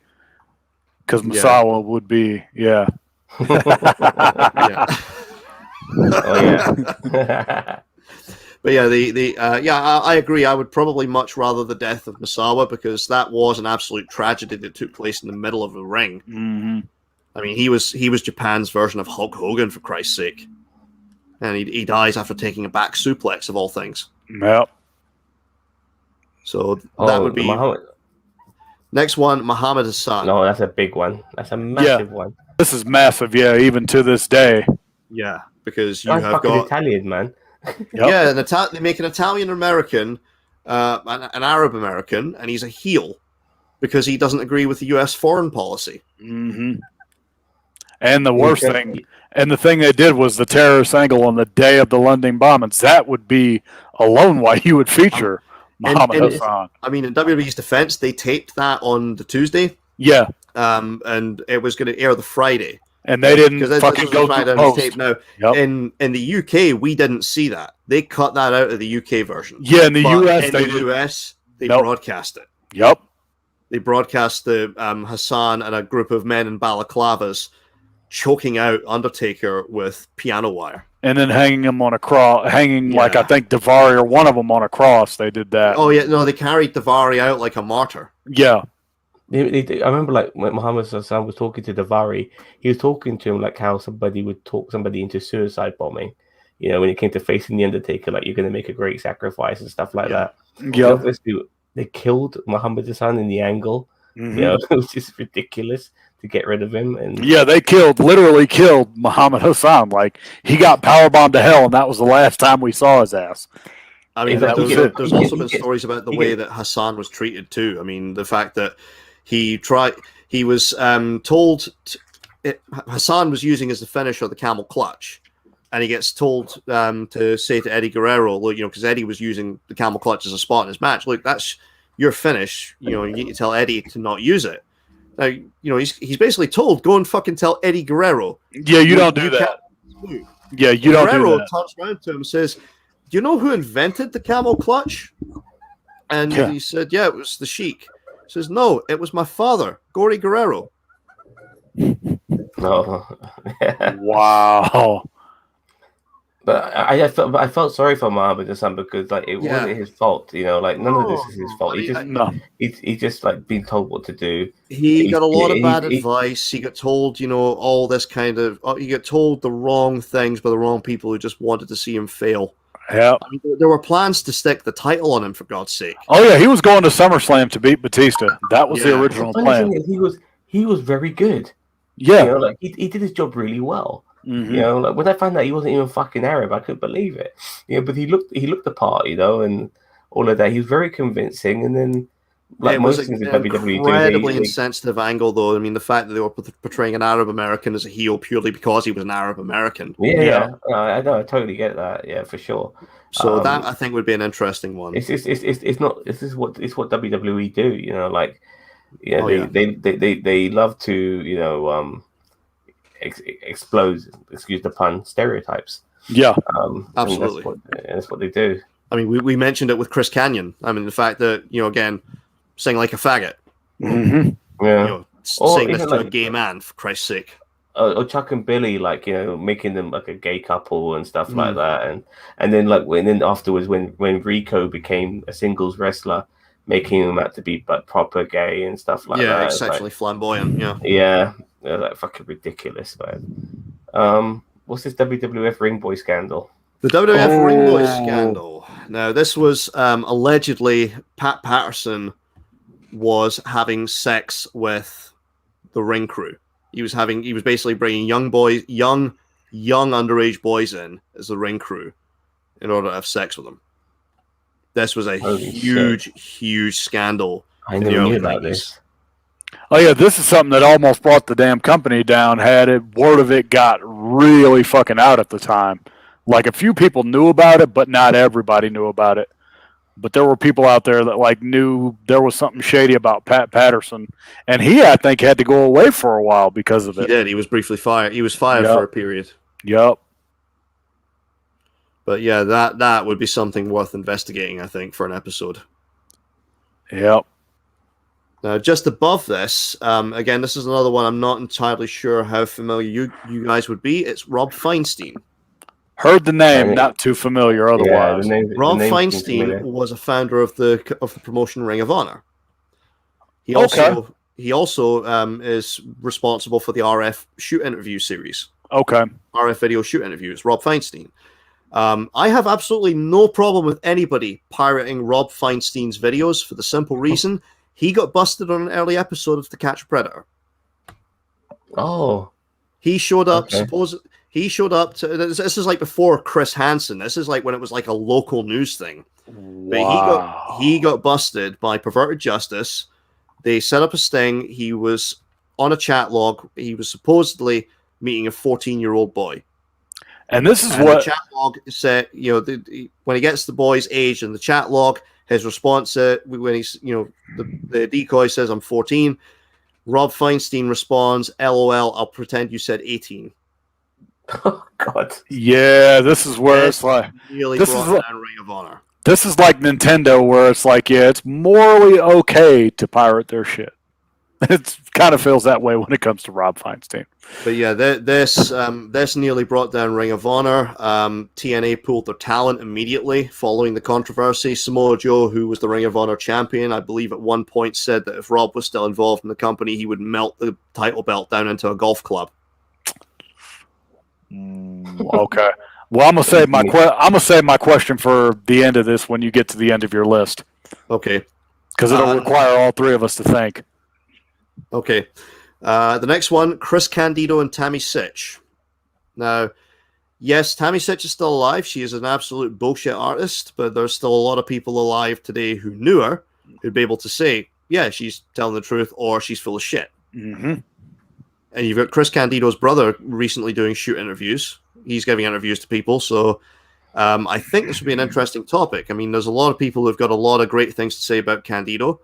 It would be interesting to hear the dichotomy of their relationship from the early days, from Smoky Mountain through to the tragic end of Chris's life. Yep, and you already know they're going to bury the fuck out of Shawn Michaels. That will be a given in this episode. Oh, absolutely. Yep. So again, I think that would be an interesting one. Maybe not the most explosive, but definitely an interesting topic that Darkseid could cover. Mm-hmm. Next, we've got Black Saturday, when the WWF bought their way onto Turner Network Television. When they bought Georgia Championship Wrestling out from underneath Bill Watts. Yep. Okay, when was this? In the 80s. This was the late 80s. This is before WCW was the thing, basically. This is before WrestleMania. Yeah. This is like about probably maybe almost, I want to say, 12 years before the Monday Night War really got started, like 1983. Yeah, I believe this was it was the buyout from Turner that gave him the money to fund WrestleMania. Yeah. Okay. But this was hugely controversial back in the day. A Darkseid China episode. Sorry? If Vice hadn't already done a documentary on her, I'd expect it. Yeah, I would too. But they already absolutely. I would have said China if it hadn't been for the Vice episode. Yeah, Candido and Sonny would be another episode with Cornette, so I'm wholly on board. Yeah, same here. Because the one common denominator is you're going to see Cornette throughout most of these. Yeah. Yeah. Again, Black Saturday, Cornette could easily go through that too, because he knows a lot. He was there. And the fact that he's I think he has some of the letters that the network received. Like, where's our Gordon Soley Wrestling? Mm-hmm. So again, that would be an interesting one. Next one would be an episode that's really more about a tragedy than anything else, which is Magnum TA and the motorcycle wreck that cut his career short. Mm-hmm. He was destined for stardom. He was going to win the world title. Yep. Yeah, he was being set up to win the world title from Ric Flair, and all of us, he had that unfortunate motorcycle accident that left him paralyzed. Yep. So, I'm not entirely sure they could stretch a full episode of Darkseid. If they could, great, because this is a story that I think Magnum is still alive. So this would be a great one if they could get him on board for that too. Mm-hmm. And finally, this last one, I would put the Divas Search in as a Darkseid episode. I could see why. Namely because this was back in the day when Johnny Ace was hiring lingerie models and he was putting them in the ring with barely any training. And a lot of women were getting hurt doing this. Yep, and and a lot of people don't know that's the reason why women weren't taking bumps during this time, because of shit like this. Ashley Massaro, before she died, she mentioned that she was in a lot of pain from her early days of wrestling, from her initial run in the WWE, from some of the bumps she took. Yeah, She was one of the better Because ones. he wasn't properly trained how to do it. yeah, because here's the thing: a lot of people don't know them WWF rings are stiffer than fuck. Like you wouldn't think that, but they're stiff as shit. I mean, when Ashley Massaro got her contract, I mean, the rings were softer by that point. They had introduced the rings weren't as rigid as they were, say, in '99. No, 99 they were stiff as fuck. Yeah, but no, the rings, were much, much softer.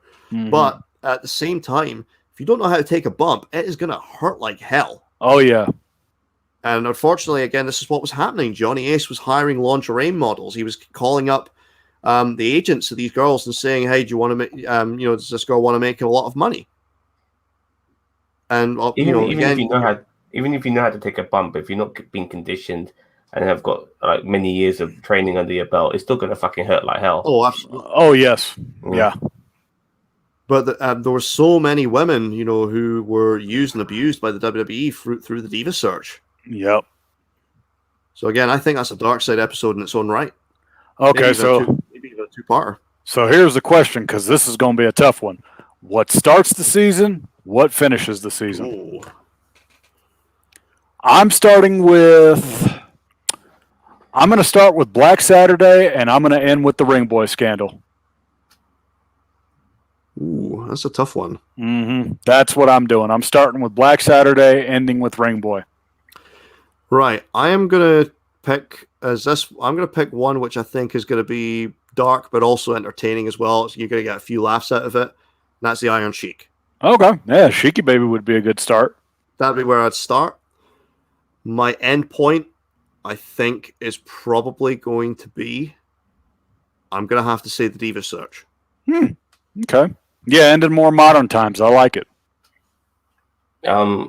Me personally, I mean, I think something like Bill DeMont would be a good start. He's fairly recognizable, and is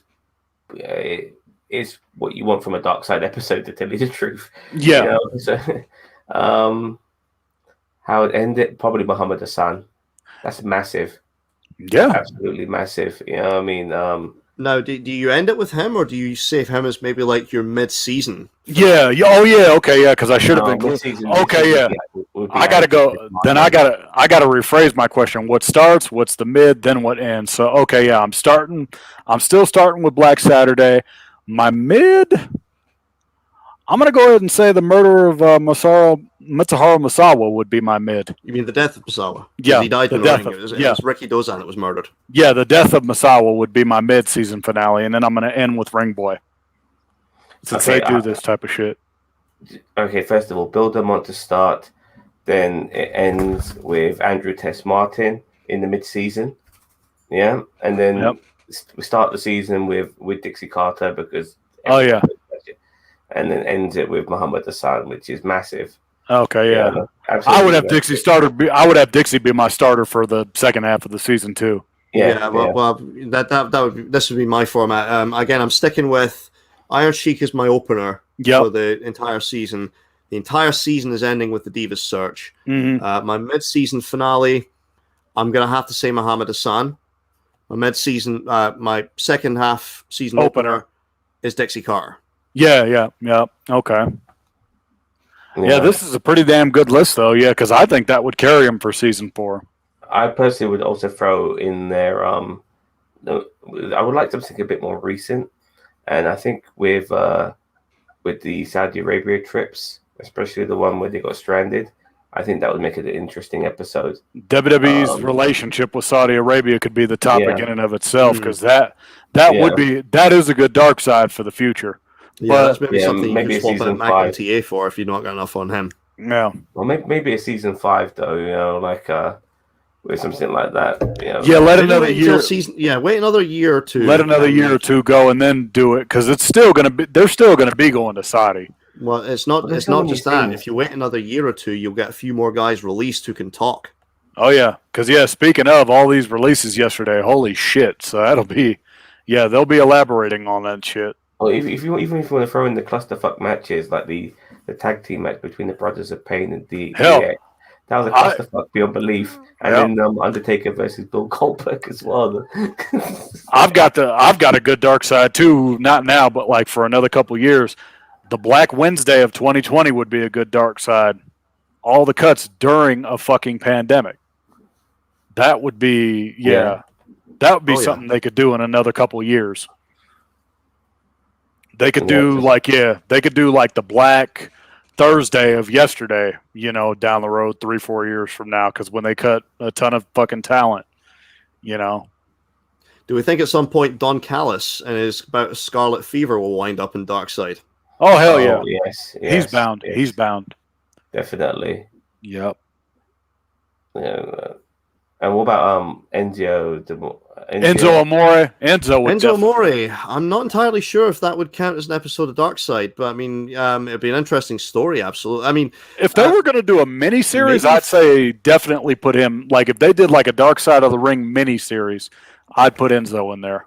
You mentioned Brian Christopher. Well, another thing. I mean, I think speaking out's eventually going to be a topic in and of itself. I mean, I've got a funny feeling they might stick in for balance Enzo Amore, and the fact that he was someone who lost his job but was found to not have done what he was accused of. Mm-hmm. Brian Christopher, as you said. Brian Christopher is another one. I'd throw in both Jerry Lawler and Brian Christopher. I'm sure they've got a few things, because like Jerry Lawler, like he's notoriously been known for some of his racism and stuff like that. And the biggest thing is that accusation of him raping a 14-year-old girl that they actually covered in Memphis. Yeah, so they did shit like that. The Lawler family, inappropriate comments towards women too. Yeah. So there's loads of stuff. I'm sure there'll be more stuff that'll pop into my head at one particular point. But all of this looks great. I'm really fascinated by watching an episode on Dixie Carter and TNA. I'm really fascinated by that because there's just so much dirt that needs to be revealed. Yeah, I'm going to say my most anticipated is Dixieland. If they did that, that would be my most. Yeah, when it comes to dishing the dirt, that would be that episode. I mean, all the other episodes will be revelations. Yep. But there's dirt with Dixie Carter, proper dirt. And all three of us would be calling some bullshit because our bullshit meters would be going off big time in that episode. Oh, yeah. Because, when you guys get done, go watch that video I put on Facebook, and then you'll see, like, all the lies and all the other bullshit that you'll see. And Rockefeller says, Black Friday. Black Saturday.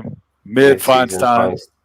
And end on Dixieland, end on the left. And I know what you would do to end with Dixieland. You would end with that shot of Hogan trying to walk away and Dixie grabbing onto Hogan's leg. That's exactly how you end the episode. Fair enough. Yeah. Well, fellas, this has been fun. Yeah, it's been a lot of fun.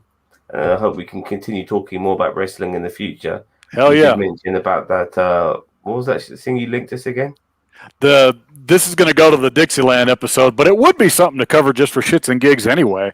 We could do like the rise and fall of TNA if we really fucking wanted to.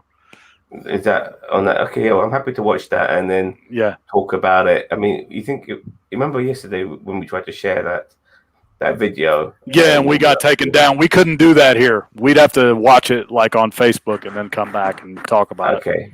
Okay, fair enough. All right. Well, then keep an eye out for us. By the way, I just want to say that whilst we've been doing this, we ended up hitting 1,000 subscribers. I want to thank certain people for that, like Vance, who from No Budget Productions, who has sent a lot of new subscribers our way. I recognize some of these names. They are definitely people from other platforms who are in the Star Trek universe. So thank you very much for that, Vance. But thank you to you two as well, because you guys have helped this channel get to where it is.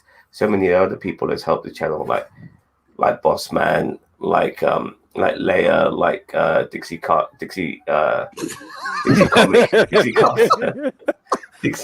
That is. Sorry, I apologize. Time to go to sleep.